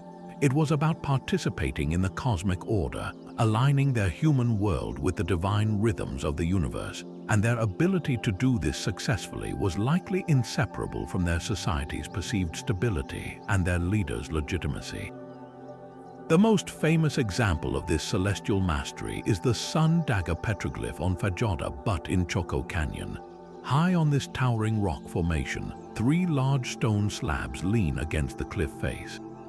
Behind them, spiral petroglyphs are carved into the rock. For most of the year, these spirals sit in shadow, but on the summer solstice, a sliver of sunlight, a brilliant dagger, pierces between the slabs and bisects the center of the largest spiral. On the winter solstice, 2 daggers of light perfectly bracket the same spiral. At the equinoxes, another dagger of light cuts through a smaller, adjacent spiral. This was not a random play of light and shadow. It was a deliberate, sophisticated calendar etched in stone, an unwavering celestial signal that told the people precisely where they were in the annual cycle. Witnessing this event would have been a powerful communal and spiritual experience, a reaffirmation that their world was in balance and that the priests and astronomers who could read these signs held the keys to maintaining that harmony. This astronomical wisdom is woven into the very fabric of their architecture far beyond Verde Butte. The great houses of Chaco Canyon itself are oriented on a north-south axis with a deliberate precision that could only be achieved through generations of celestial observation. Specific walls and windows at Pueblo Bonito and Chaco are aligned to capture the first or last rays of the sun on the solstices, casting beams of light into specific rooms or onto particular petroglyphs. At Chimney Rock in southern Colorado, a great house was constructed high on a remote mesa, perfectly positioned so that the moon, during its major lunar standstill, a complex 18.6-year cycle, would appear to rise directly between the 2 sandstone spires that give the site its name. The immense effort required to build in such an inaccessible location, purely for this lunar alignment, speaks volumes about the central role celestial events played in their ceremonial life and their willingness to orchestrate their entire landscape around the movements of the heavens. This deep integration of cosmology and culture leads us to a compelling and haunting theory. What if a disruption in this celestial order, whether real or perceived, triggered a profound spiritual crisis? One possibility is a literal celestial event. Imagine a supernova, a brilliant guest star, suddenly blazing in the night sky where none had been before. Or a great comet with its long, ominous tail hanging over the desert for weeks. In a worldview where the heavens were a direct reflection of the divine, such an unexpected and dramatic event could have been interpreted as a dire omen, a sign of divine displeasure or an impending catastrophe. While tree rings and other data don't record a specific, devastating event like a meteor impact for this period, the psychological impact of an unpredictable celestial phenomenon on a society already stressed by drought could have been profound, shaking their faith in the predictable cycles that govern their lives. Perhaps even more destabilizing than an unexpected event would have been the failure of a predicted one. The priests and sky watchers, based on their meticulous long-term observations, may have prophesied a specific celestial occurrence, an eclipse, a particular planetary conjunction, or the lunar standstill at Chimney Rock, that they believed would herald the return of the rains or signal a great renewal. They would have prepared the community, performed elaborate ceremonies, and awaited the divine sign that would save them. But if that anticipated event came and went without the accompanying change in their material world, if the skies remained empty of rain despite the cosmic spectacle, the result would have been catastrophic for the theocratic elite. Their entire authority, built on the premise that they could interpret and influence the cosmos, would have evaporated overnight. The people would have seen that their leaders could no longer reliably intercede with the gods, that the celestial machinery they so carefully tracked had become unmoored from their earthly plight. This could explain one of the most telling patterns in the abandonment. The great ceremonial centers like Chaco, which were the epicenters of this astronomical ceremonial complex, were among the first places to be completely and permanently deserted. If the cosmological system centered on Chaco had failed, then the physical place itself lost its reason for being. Why continue pilgrimages to a center whose spiritual power had proven ineffective? Why maintain the great houses whose alignments now pointed to a sky that no longer answered their prayers? The act of leaving these places may have been, in part, a rejection of a cosmological model that could no longer explain or alleviate their suffering. They weren't just abandoning stone buildings, they were walking away from a system of belief that had collapsed under the weight of environmental reality. Yet, even in this potential crisis of faith, we see evidence of their resilience and adaptability. While they left the great centers behind, they did not abandon their core reverence for the cosmos. The descendants of the ancestral Puebloans, the modern Pueblo peoples, maintain incredibly sophisticated and complex ceremonial calendars that are still deeply tied to astronomical observations. The Hopi, for example, have a ceremonial year precisely timed by the observation of the sun's position on the horizon from specific points on their mesas. The difference is one of scale and centralization. The monumental, landscape-altering astronomy of Chaco gave way to a more localized, community-based practice. This suggests that the collapse was not an abandonment of cosmology itself, but a transformation of it. They may have shed the hierarchical, centralized system that required immense resources and had failed them, carrying forward instead the essential, practical knowledge of the skies into a new, more sustainable and decentralized way of life, forever watching the heavens for guidance but no longer building empires in its name. We have already seen how the flow of exotic treasures into Choco Canyon, the turquoise, the macaws, the seashells was not merely about luxury, but was the lifeblood of a complex socio-economic system that granted the elite their power and prestige. So what happens when that flow suddenly stops? The collapse of the Chaco trade network was not just an economic inconvenience, it was a direct assault on the very ideology that held this civilization together. Imagine the scene in the great houses as the deliveries of these sacred commodities began to falter. The workshops that once hummed with artisans carefully drilling thousands of turquoise beads would have fallen silent. The ceremonial plazas that were once brightened by the vivid red and blue feathers of macaws would have grown drab. This was not a slow fading, but a rapid unraveling of the material symbols that justified the entire social order.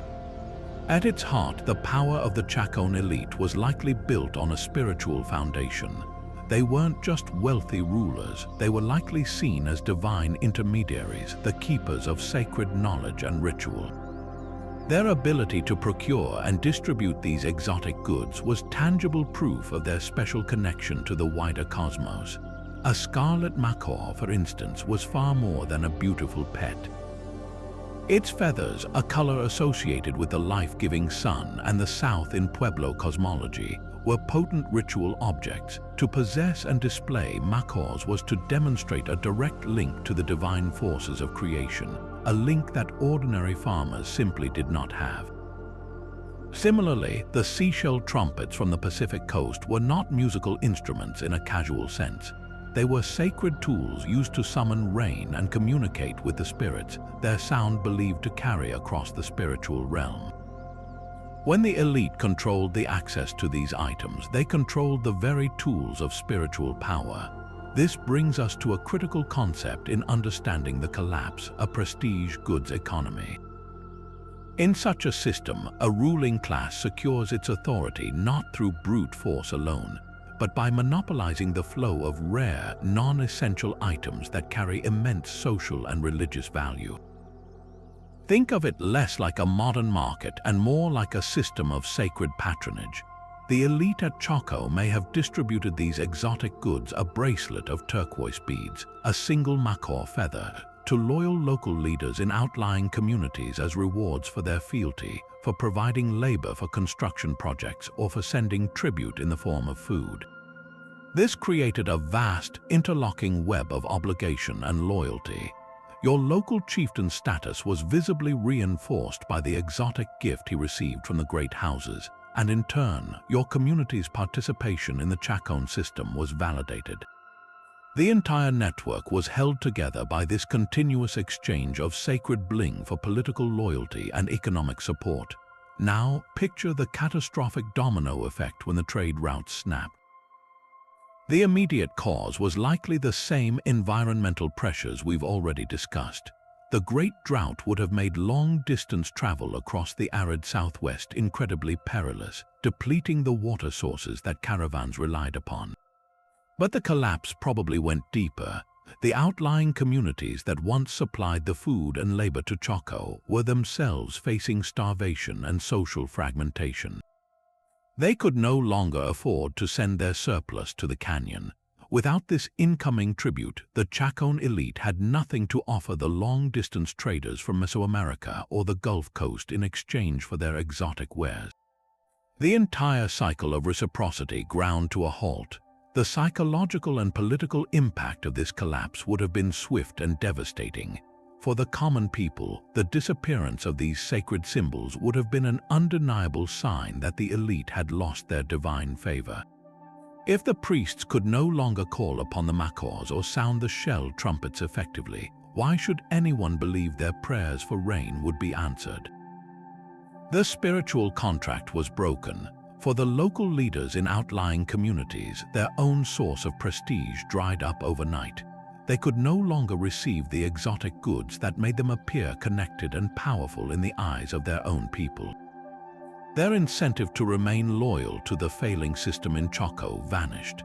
The web of obligation that had once bound the region together now became a web of resentment.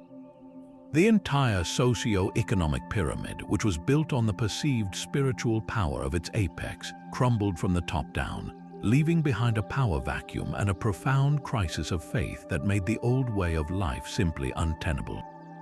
After exploring all these separate threads, the climate data locked in tree rings, the evidence of environmental strain, the signs of social hierarchy and violence, and the spiritual implications of a failed cosmology, we arrive at a crucial realization.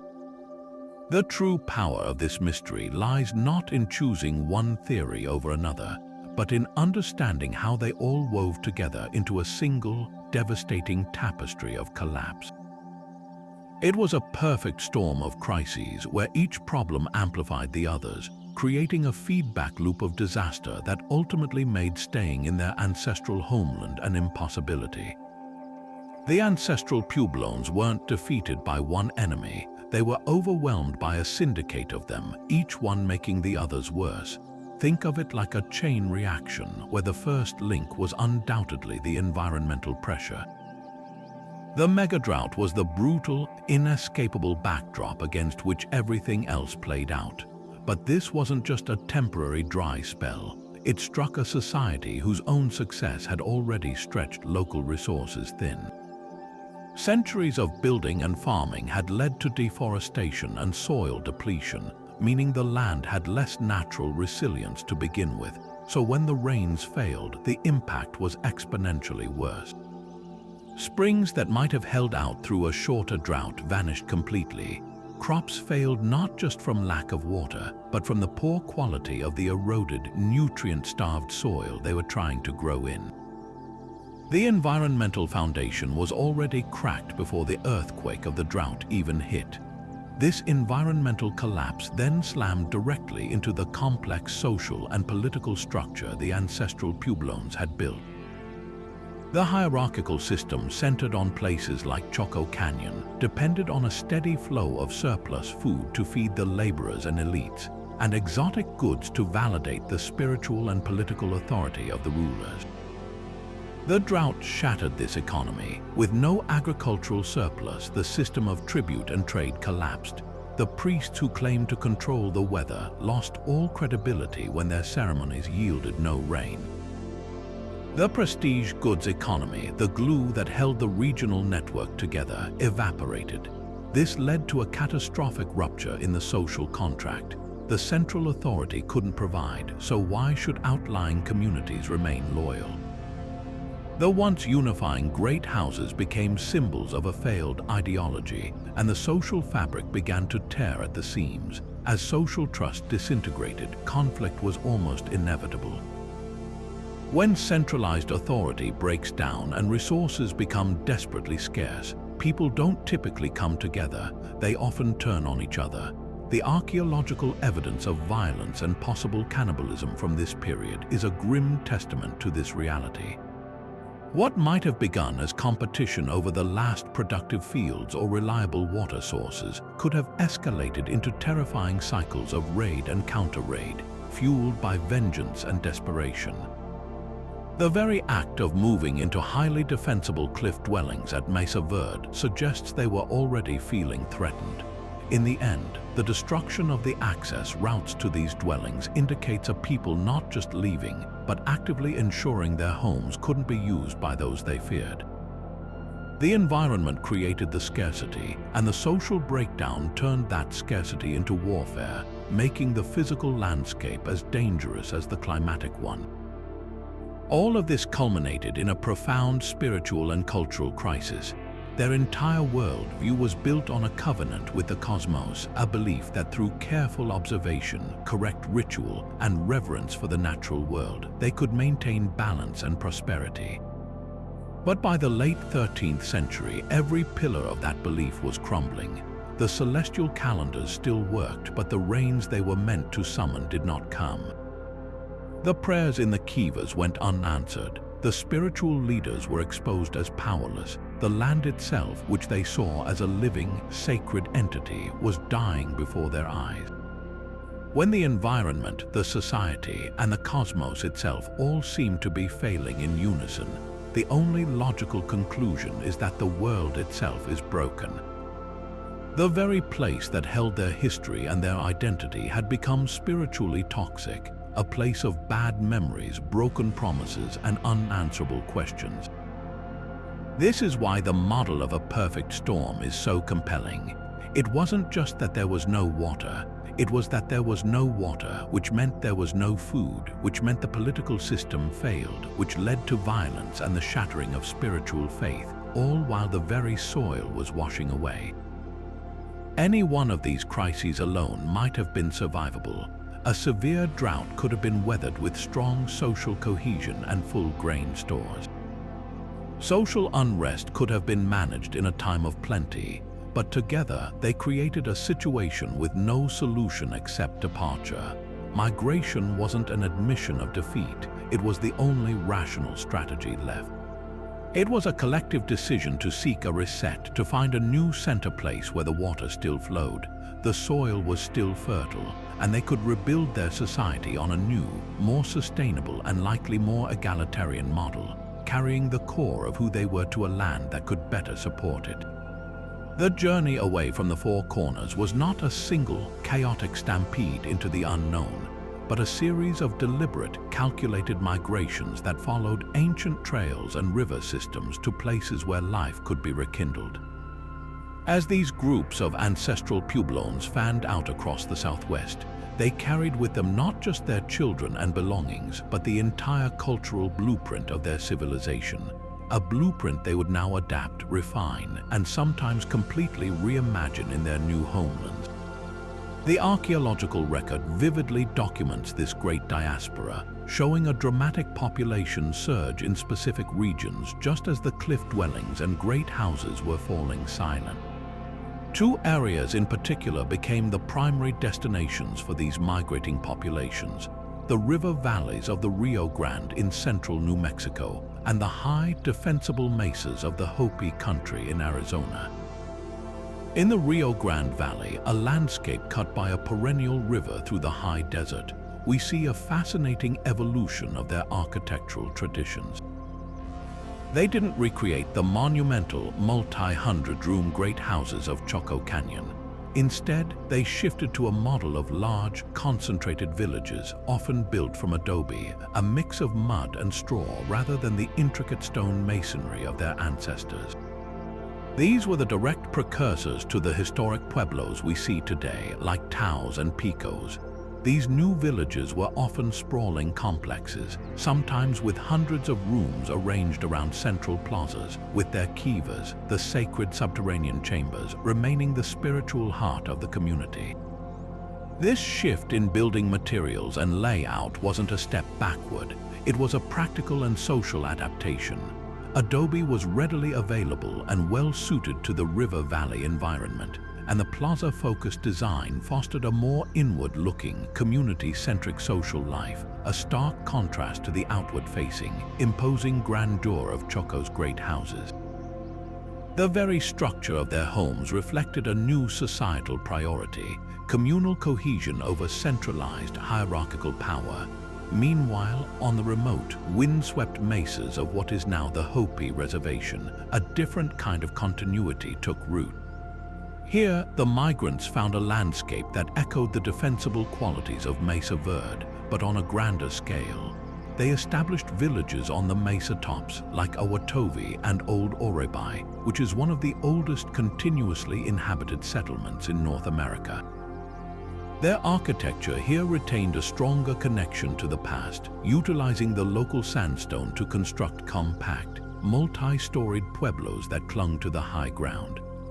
The choice of location was strategic, offering protection, but it also reflected a deep spiritual connection to high places, a thread that connected them back to their origins in the San Juan Basin.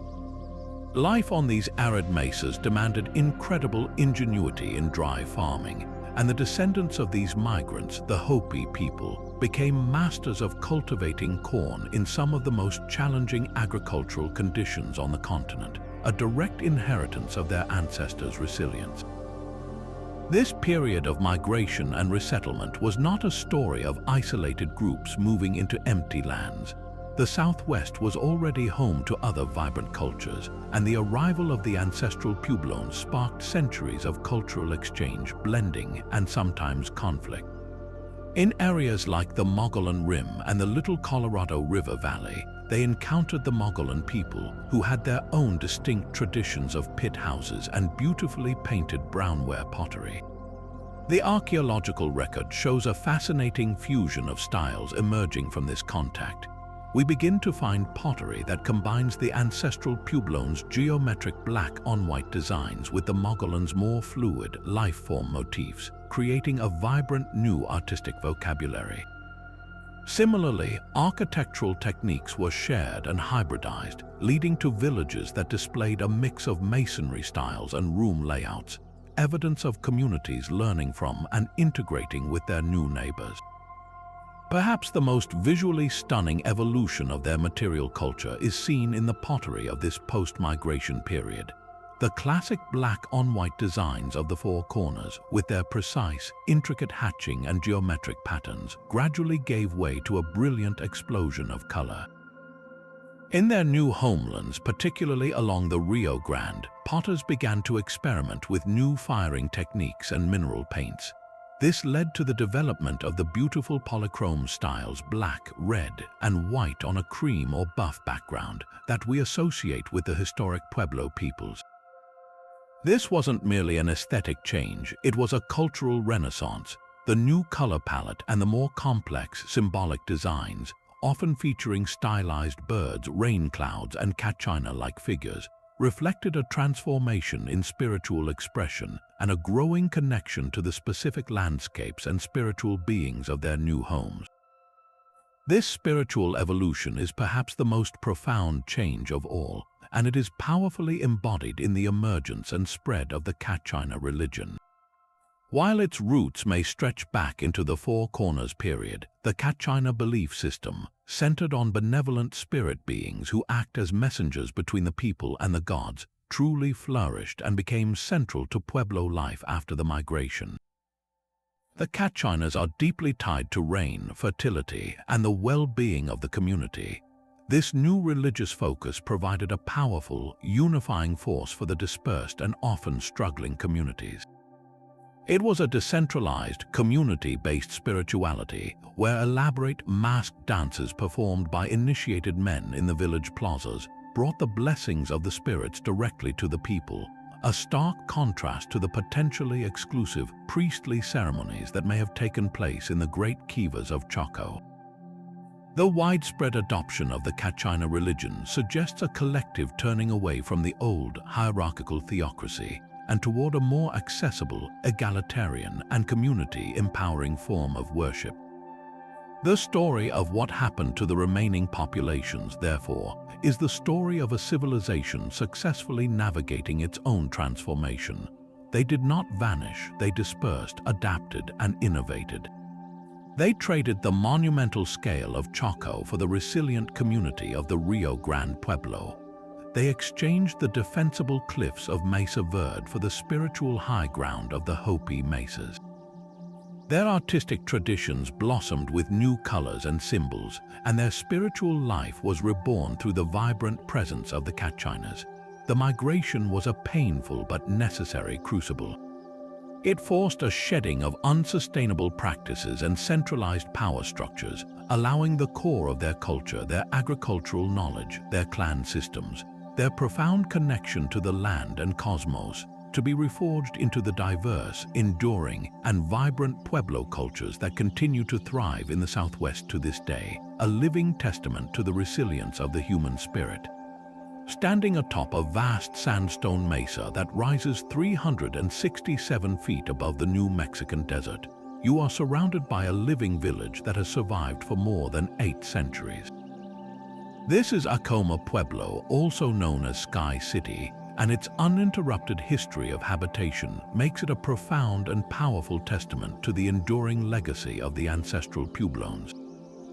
Unlike the silent ruins of Mesa Verde or the empty great houses of Chaco Canyon, Acoma is not a relic sealed in the past. It is a vibrant, breathing community where the ancient and the modern coexist. The story of the Anasazi does not end with their migration. It finds one of its most spectacular continuations here, in a place where their architectural genius, their communal spirit, and their incredible resilience were not just preserved, but actively lived and strengthened against all odds. The first thing that strikes you about Sky City is its breathtaking defensive position. The ancestral Puebloans who first settled this mesa around the year 1150 chose this location with a clear and strategic purpose. In the tumultuous times that preceded the Great Migration, security was paramount. The sheer rock faces of the mesa provided a natural fortress, accessible for centuries only by a few, nearly hidden footpaths carved into the cliffside.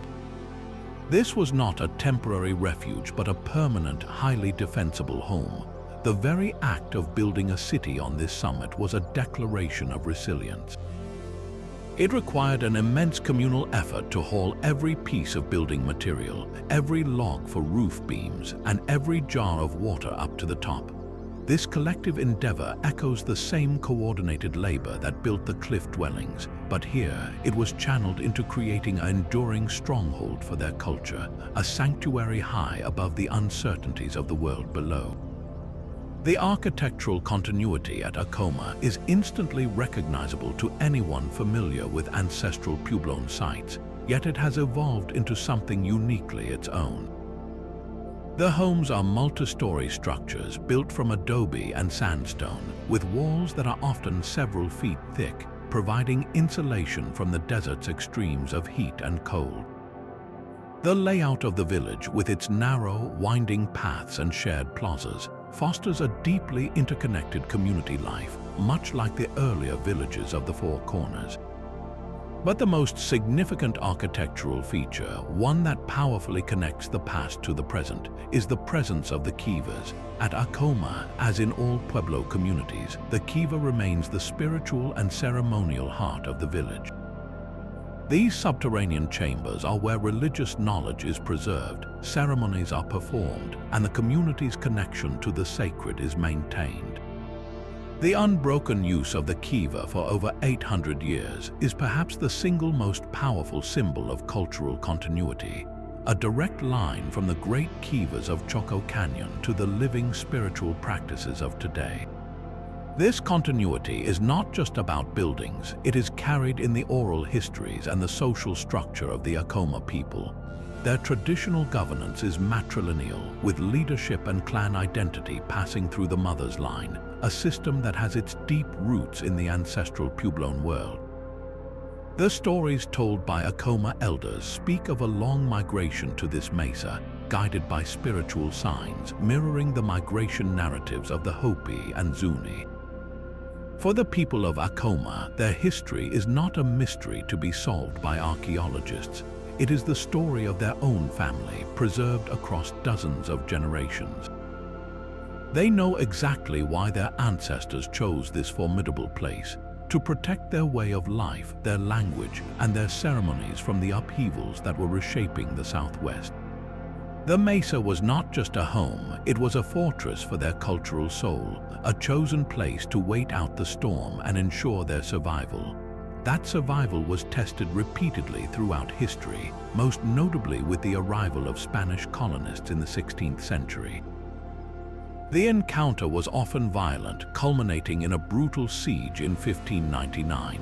Despite this trauma the Acoma people endured, they rebuilt their mission church, San Esteban del Rey, after the conflict, another testament to their resilience, even under forced cultural change. What is truly remarkable, however, is how they integrated this new influence without allowing it to erase their own identity. The massive, beautiful mission church stands in the Pueblo today, but it exists alongside the kivas. This physical juxtaposition tells a complex story of adaptation and endurance. The people of Acoma absorbed the shock of contact, adapted to new realities, and yet fiercely protected the core of who they were. They demonstrated a resilience that was not about rejecting all change, but about controlling the terms of that change to safeguard their essential cultural self. Today, a visit to Acoma Sky City is a journey into a living history. While many residents now live in more accessible communities at the base of the mesa, a core group maintains homes atop the sacred rock, and families return for major ceremonies and feast days. Walking through the village, you see satellite dishes alongside traditional outdoor ovens or hornos. This is not a contradiction, but evidence of a culture that is both timeless and dynamic. The Acoma people have mastered the art of navigating the modern world while holding fast to the traditions that have sustained them for more than 800 years. They are farmers, artists, educators, and leaders who continue to speak their native Kiers language and practice the ceremonies of their ancestors. The pottery produced by Acoma artists, famous for its thin walls and intricate black and white designs, is a direct artistic descendant of the pottery styles found in ancient ruins, yet it is a vibrant, evolving art form.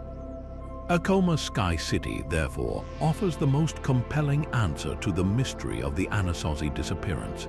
They did not vanish, they consolidated, they migrated, and they persevered.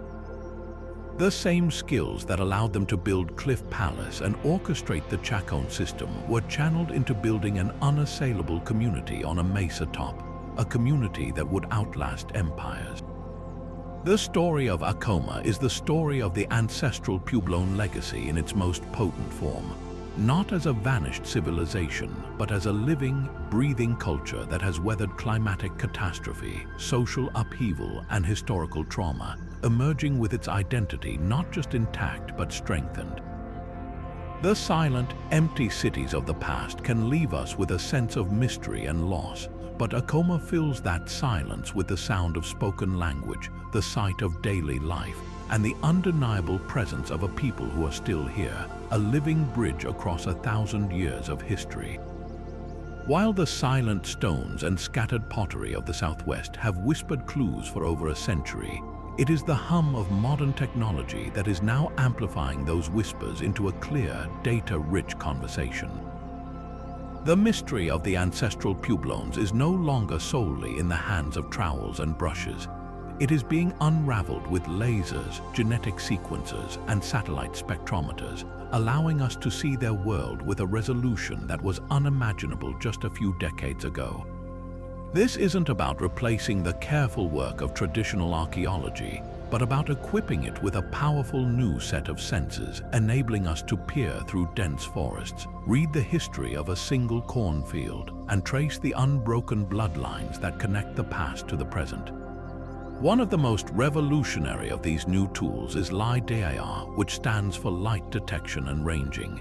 Imagine being able to strip away every tree, every shrub, and even the very soil from a vast landscape with the click of a button, revealing the subtle, human-made contours hidden beneath.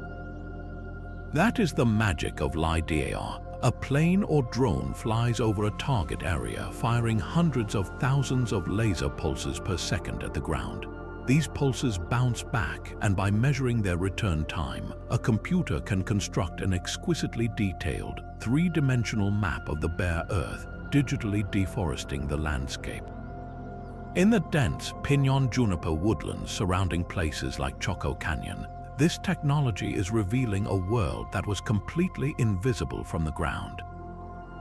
What we once thought were isolated great houses are now understood to be the central nodes in a sprawling network of smaller communities, roads, and agricultural terraces. LiDAR has shown us that the Chaco world was far more densely populated and extensively engineered than we ever suspected.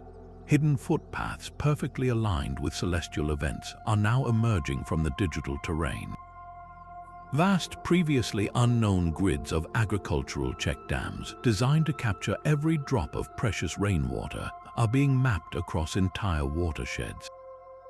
This technology is fundamentally rewriting our understanding of the scale of their civilization, proving that their footprint on the land was both immense and incredibly sophisticated, a finding that profoundly impacts our theories about how such a complex system could so dramatically reorganize. Beyond mapping entire landscapes from the air, we are also learning to read the very ground beneath our feet with a new level of intimacy through advanced geoarchaeology and soil chemistry. For generations, an ancient cornfield looked just like any other patch of dirt once it was abandoned. Now, scientists can take core samples from ancient soils and analyze them for microscopic traces of past human activity. They look for fossilized pollen grains, which tell us exactly what plants were being cultivated. They analyze the chemistry of the soil, searching for elevated levels of phosphorus, a key indicator of long-term human habitation and waste disposal, essentially revealing the ghostly outlines of ancient latrines and middens. Most fascinatingly, they can now identify the presence of specific biomarkers like stanols from human feces, which can be traced back to a predominantly maize-based diet. This allows researchers to not just guess where people farmed, but to understand the intensity and duration of that farming. We can now see the slow, centuries-long depletion of soil nutrients in a particular valley, or identify the specific point when a community began to fertilize their fields with manure to combat dropping yields. This soil testimony provides a direct, unassailable record of the agricultural pressures that were building for generations before the final drought hit. It transforms the concept of environmental degradation from a theoretical model into a quantifiable chemical fact, showing us the slow burn crisis that was already underway, making the society profoundly vulnerable when the climate shock finally arrived. Perhaps the most emotionally resonant of these new scientific frontiers is the study of ancient and modern DNA. For decades, the connection between the ancestral Puebloans and modern Pueblo people was based on cultural similarities, oral histories, and architectural styles. Now, genetics is providing a biological, indisputable link. Scientists have begun to successfully extract tiny fragments of ancient DNA from the skeletal remains and even the teeth of individuals who lived and died in places like Chaco Canyon and Mesa Verde. The process is incredibly delicate as contamination is a constant threat, but the results are breathtaking.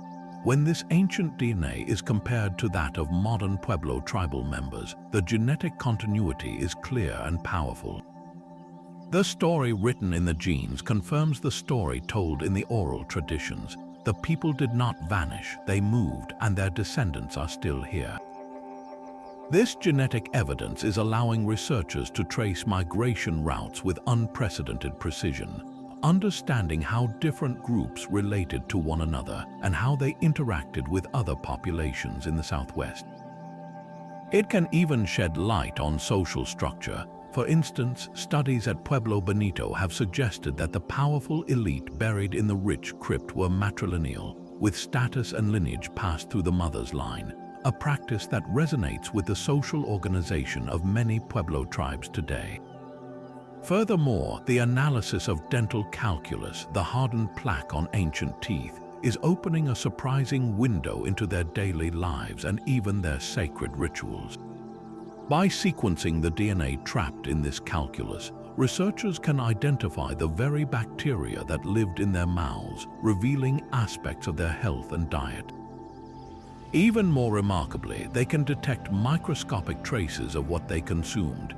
In some samples, scientists have found the DNA of the chocolate plant, the Abroma cacao. Since cacao trees cannot grow anywhere in the Southwest, this is definitive proof that the inhabitants of Chaco Canyon were drinking chocolate, a luxury beverage imported from the tropical rainforests of Mesoamerica over 1,200 miles away. This single microscopic finding elevates our understanding of Chaco's trade connections from the theoretical to the tangible. It wasn't just macaw feathers and seashells. It was a specific, ritualistic experience, a bitter, frothy chocolate drink consumed in ceremonies, that connected them to a vast, intercontinental network of exchange, underscoring just how central and sophisticated their role was in the ancient American world. Each of these technological advances, from the landscape-scale view of lidar to the molecular insights of DNA, is not providing a single, simple answer to the mystery of the ancestral Puebloans.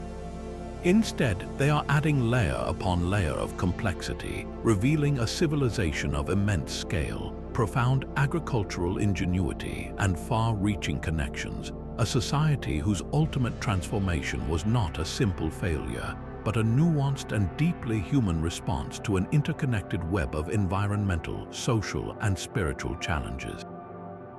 As we piece together the story of the ancestral Puebloans, it's vital to remember that archaeology is not a static field. new discoveries constantly emerge from the desert soil, forcing us to reassess long-held theories and sometimes overturn them completely.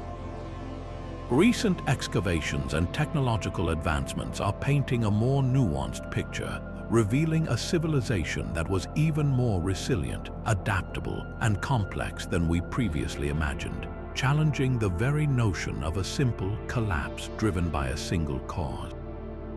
The narrative is shifting from one of sudden failure to one of strategic adaptation in the face of immense challenges. One of the most significant revisions concerns the timeline of the Great Abandonment itself. For decades, the story was framed by a singular, catastrophic exodus around the year 1300.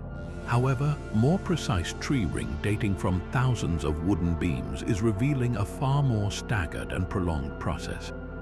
It turns out that the depopulation of the San Juan region wasn't a single event, but a series of waves stretching over nearly a century. Chaco Canyon's role as a major center began to wane as early as the middle of the 1200s, with a significant drop in construction and ceremonial activity. Meanwhile, many cliff dwellings in the Mesa Verde region weren't built until the late 1200s, meaning people were still investing immense labor in these complexes even as the megadrought was beginning. This revised chronology dismantles the idea of a panicked, region-wide flight. Instead, it suggests a prolonged period of experimentation and localized responses. Some communities may have left early, seeking new opportunities elsewhere. Others likely doubled down, building more defensible homes and trying new survival strategies, holding out for generations before finally making the difficult decision to join the migration. This wasn't a flip of a switch, it was a slow dimming, a century-long process of deliberation and reorganization. Perhaps the most dramatic challenge to old assumptions comes from new evidence of their hydrological engineering. The traditional view pictured the ancestral Puebloans as relatively passive dry farmers at the mercy of the erratic desert rains. But recent surveys using ground-penetrating radar and LiDAR are uncovering a landscape meticulously sculpted for water conservation on a grand scale. We are finding evidence of vast, complex systems of reservoirs, diversion dams, and cisterns that were far more sophisticated than the simple check dams we knew about. At a site like Sand Canyon Pueblo in Colorado, archaeologists have mapped an intricate network of canals and reservoirs that could capture and store millions of gallons of runoff from the surrounding mesa tops. These weren't just small family projects, they were public works that required community-wide planning and maintenance, indicating a high degree of social organization even in what we thought were the final days. This newfound appreciation for their water management genius forces us to reconsider their relationship with the Great Drought. They weren't simply helpless victims of a lack of rain, they were active combatants in a war against aridity. Their sophisticated systems were designed precisely to mitigate the effects of the short, unpredictable summer thunderstorms that characterize the Southwest. They were capturing every possible drop, channeling it to their fields and storing it for the dry periods. The megadrought, however, was an enemy of a different magnitude. When a drought lasts for decades, the reservoirs eventually silt up, the springs feeding the cisterns run dry, and the water table drops beyond the reach of any diversion channel. The failure of these brilliant systems may have been more psychologically devastating than a simple crop failure. It represented the failure of their best-laid plans, their most advanced technology, and their collective intelligence. They didn't just lose their water, they witnessed the defeat of their most powerful tool for survival, which may have been the final blow that shattered their confidence in their ability to remain. Beyond the landscape, new interpretations of artifact caches are reshaping our understanding of their social behavior at the very end. The discovery of termination rituals has become a major focus. At several sites, including some in the Mesa Verde region, archaeologists have found rooms that were not simply abandoned but were ceremonially closed. These spaces were often filled with clean sand, and upon this sterile layer, carefully selected items were placed, perfectly whole pots, rare stone tools, bundles of ceremonial sticks, and sometimes even valuable items like turquoise beads. This wasn't the haphazard scattering of a people in a hurry. It was a deliberate, respectful act. The old theory of a violent, chaotic end is being tempered by this evidence of structured, ritualistic farewells. It suggests that even in their departure, these communities maintained a degree of social order and spiritual practice. They were not just fleeing, they were formally severing their ties to a place, perhaps to release its spiritual essence or to ensure that the powerful energies of their homes would not be disturbed. These termination offerings also provide clues about social stratification until the very end. In some of these sealed rooms, the objects left behind are not everyday tools, but items of clear prestige and ritual significance. This indicates that social roles, perhaps even a form of leadership, persisted. Someone was directing these final ceremonies. Someone was making the decision to leave valuable resources behind as an offering to the spirits of the place. This contradicts the idea of a complete, anarchic social breakdown. It points instead to a community following a prescribed cultural script for dealing with a terminal crisis, guided by individuals who still held authority. The act of migration, therefore, may not have been a desperate scramble, but a culturally sanctioned and organized response, led by those who believed that the only way to save the people was to guide them to a new beginning, leaving the old world behind with proper ritual and respect. Beyond the scientific journals and archaeological digs, the haunting mystery of the ancestral Puebloans has ignited a powerful flame in the public imagination, spawning a parallel universe of speculation and storytelling that often strays far from the established facts. This captivating void in the historical record has become a canvas onto which we project our own fears, fantasies, and unanswered questions about humanity's place in the cosmos. From the pages of pulp novels to the glow of television screens, the empty cliff dwellings have been reinvented as everything from ancient alien landing pads to the ruins of a lost super-civilization, revealing just as much about our own modern anxieties as it does about the ancient past. This journey into popular culture begins not with careful deduction, but with a leap into the sensational, where the line between intriguing possibility and outright fiction often becomes dangerously blurred. One of the most persistent and commercially successful threads in this tapestry of speculation is the ancient astronaut theory, which posits that extraterrestrial visitors guided or even directly created the accomplishments of early civilizations. Proponents of this view point to the Anasazi's architectural marvels as definitive proof. How, they ask, could a so-called primitive people, using only stone tools and human labor, have constructed the geometrically precise, multi-storied complexes of Chaco Canyon or the sheer, gravity-defying settlements of Mesa, Verde? The official explanation, generations of sophisticated engineering knowledge, communal labor, and a deep understanding of local materials, is often dismissed as not being spectacular enough. Instead, these theorists suggest that the straight, extensive roads of Chaco were actually ancient runways for alien spacecraft, or that the complex celestial alignments of the great houses were a form of interstellar navigation beacons. These narratives tap into a deep-seated desire for easy, magical solutions to complex human achievements, and they fundamentally underestimate the profound ingenuity and resilience of indigenous peoples, reducing their incredible legacy to a story of passive receipt of otherworldly technology.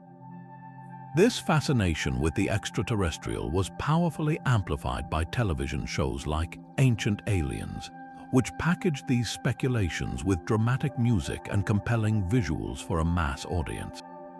The show's segments on the Anasazi often focus on the more enigmatic aspects of their culture, presenting anomalies and unanswered questions not as puzzles for archaeologists to solve, but as potential evidence for something otherworldly. A perfectly straight 30-mile road becomes an alien runway. A petroglyph of a figure with large, round eyes becomes a depiction of a gray alien. The sudden abandonment of their homes is framed as evidence of being taken away or of a cataclysm tied to their otherworldly patrons. While entertaining, this framing does a profound disservice to the real human story. It strips the ancestral Puebloans of their agency, their intelligence, and their humanity, transforming them from active masters of their environment into mere caretakers for alien visitors. This perspective has been consistently and firmly rejected by both mainstream archaeologists and modern Pueblo peoples, who see it as a form of cultural disrespect that denies their ancestors their rightful place as one of the most innovative civilizations in ancient North America. Alongside the alien narratives, a different kind of pseudo-archaeology emerged, one rooted in romanticized tales of lost tribes and hidden treasure. The 19th century, in particular, saw a surge of speculation that the Anasazi were not the ancestors of the Pueblo peoples, but were instead a lost race of vanquished giants, a vanished white race from across the sea, or one of the legendary 10 lost tribes of Israel. These theories, often fueled by a combination of racism and religious fervor, served a clear colonial purpose. They created a historical vacuum that could be filled by European settlers. If the magnificent ruins were not built by the ancestors of the native people still living in the region, then the land could be framed as essentially empty and free for the taking. Books and pamphlets circulated tales of vast hoards of gold and turquoise hidden within the cliff dwellings, leading to widespread looting and destruction of irreplaceable archaeological sites as treasure hunters sought to unearth these fictional fortunes, causing damage that still hinders scientific research today. Yet, not all portrayals in popular culture have been so sensationalist or damaging. A more thoughtful and historically grounded exploration of the Anasazi mystery can be found in the world of literature, particularly in the groundbreaking work of authors like Tony Hillerman. His best-selling mystery novels set in the Navajo Nation did not focus on aliens or lost treasure, but on the deep spiritual and cultural resonance the ancient ruins hold for the people who live among them today. In books like Skinwalkers and A Thief of Time, Hillerman's Navajo police officers, Joe Leathorn and Jim Chi, investigate crimes connected to the looting of Anasazi sites. For these characters, the ancient ones are not a mystery to be solved with wild theories, but a sacred presence to be respected. The potsherds and burial sites are not merely artifacts, they are tangible links to the past, and their desecration is a profound spiritual violation. Hillerman's work was praised for its authenticity and its respectful portrayal of Navajo culture, and it introduced millions of readers to a more nuanced understanding of the Southwest, one where the mystery of the Anasazi is not about their disappearance, but about the enduring power of their legacy and the importance of preserving it. Yet the story of the Ancestral Puebloans is far more than a captivating historical mystery. It is a profound case study etched in stone, offering sobering lessons for our own modern world. The pressures that culminated in their Great Migration, environmental stress, resource depletion, and social fragmentation are not relics of a distant past. They are powerful echoes of the very challenges we face on a global scale today. Their civilization serves as a time-lapse photograph of what can happen when a society, however sophisticated, pushes against its ecological and social limits, providing us with a vital opportunity to look into a mirror stretching back 700 years. Consider the undeniable parallel of climate change. The ancestral Puebloans were contending with a megadrought, a climatic shock that lasted for generations and fundamentally altered their landscape. Today, we are confronting our own human-amplified climate crisis, characterized by rising global temperatures, intensifying wildfires, prolonged droughts in regions like the American Southwest itself, and increasingly volatile weather patterns. The Anasazi's experience demonstrates with stark clarity that a civilization's agricultural and water infrastructure, no matter how ingenious, has a breaking point. Their intricate systems of check dams and reservoirs were designed to manage the variability of a high desert climate, but they were not equipped to handle a 30-year shift in the baseline.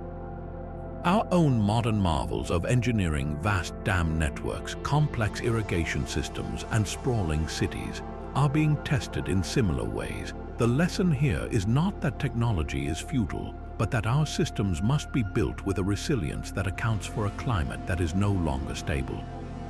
Their story is a warning about the peril of designing a society for the climate of the past rather than the unpredictability of the future.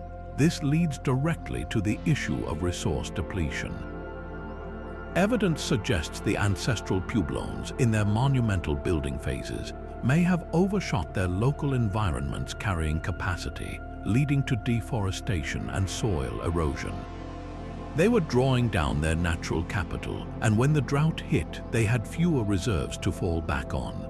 We see a parallel on a planetary scale today in our consumption of freshwater aquifers, our overharvesting of fisheries, and our reliance on fossil fuels. The concept of peak timber in Chaco Canyon finds its modern equivalent in discussions of peak oil or peak water. Their civilization reminds us that a culture can be incredibly successful and still be living unsustainably, its very achievements masking a slow-burning crisis. The prosperity of the Chacan elite, built on the flow of exotic goods and the labor of thousands, created a complex society that was incredibly resource-intensive. Our own globalized economy, with its vast supply chains and constant demand for growth, operates on a similar principle, often externalizing the true environmental cost.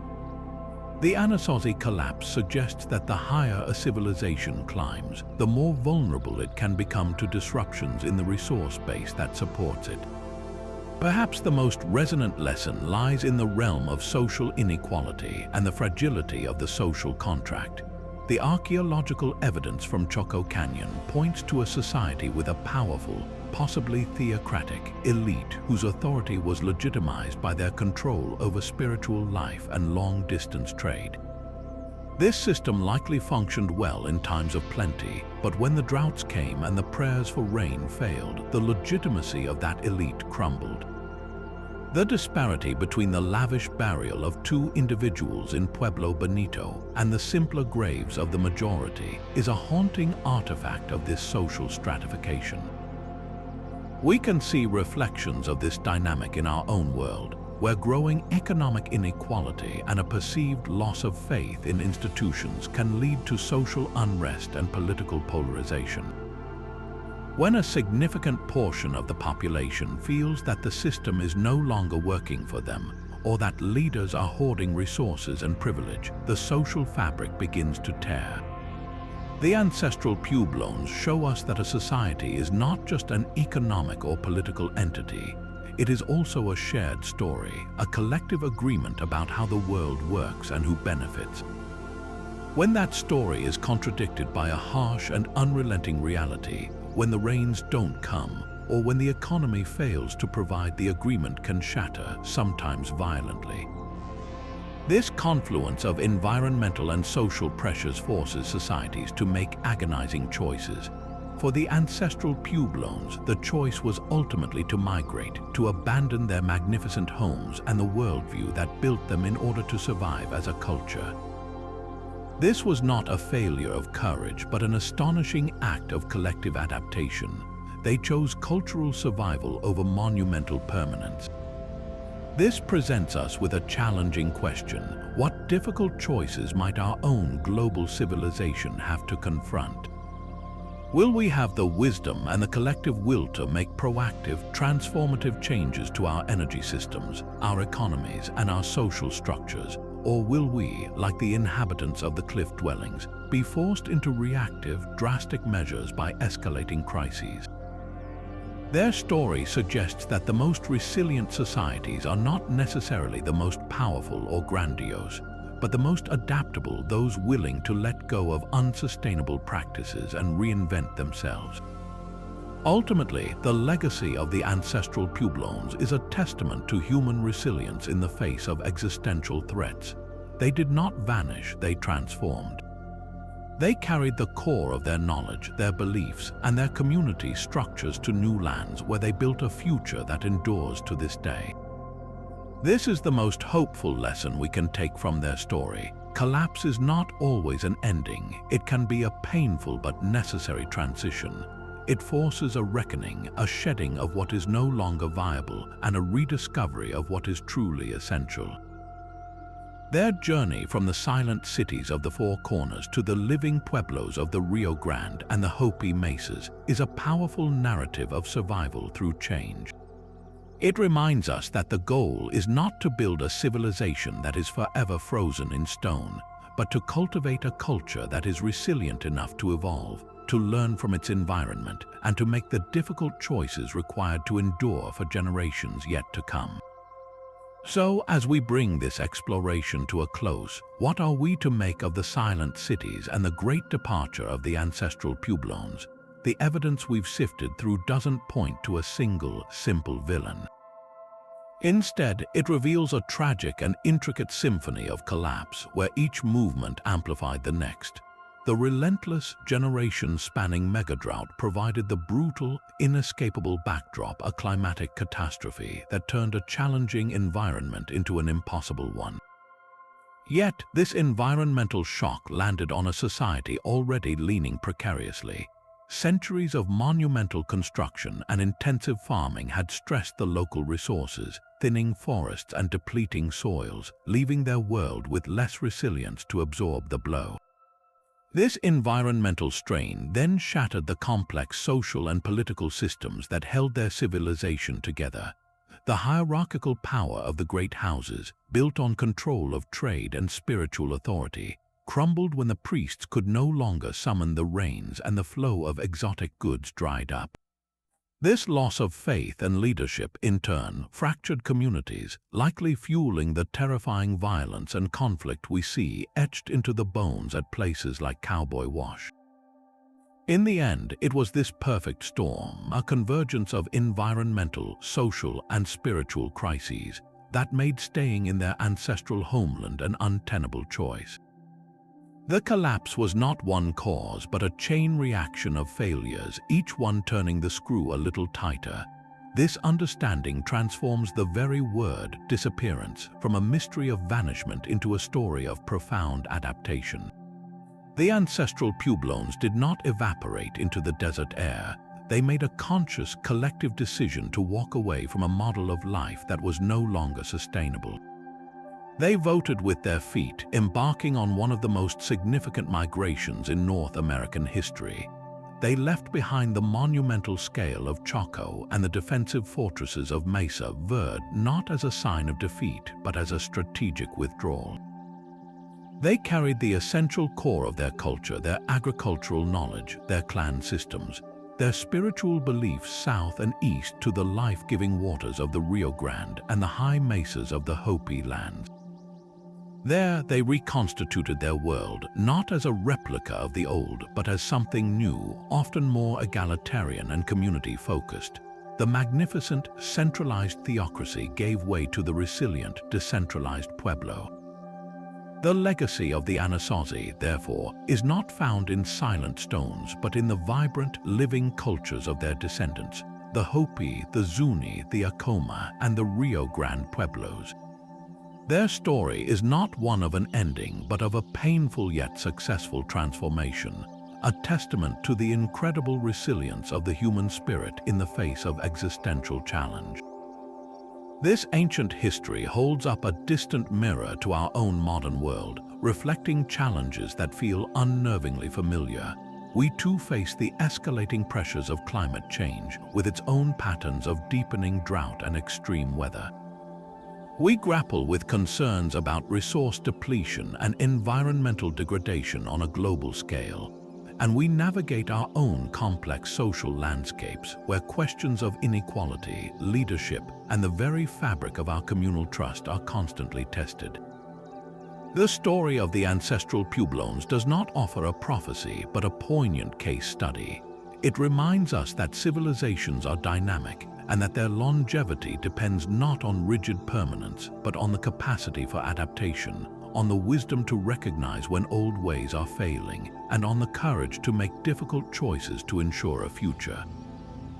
Their journey from the Four Corners is a powerful narrative about prioritizing cultural survival over monumental grandeur. Now we turn the conversation over to you. After this deep dive into the evidence and the theories, what do you believe was the most compelling factor in this great historical puzzle? Was it the unforgiving drought, the signs of internal conflict, the collapse of their spiritual framework, or the powerful logic of migration itself? Share your own thoughts and interpretations in the comments below. We'd love to continue unraveling this mystery with you.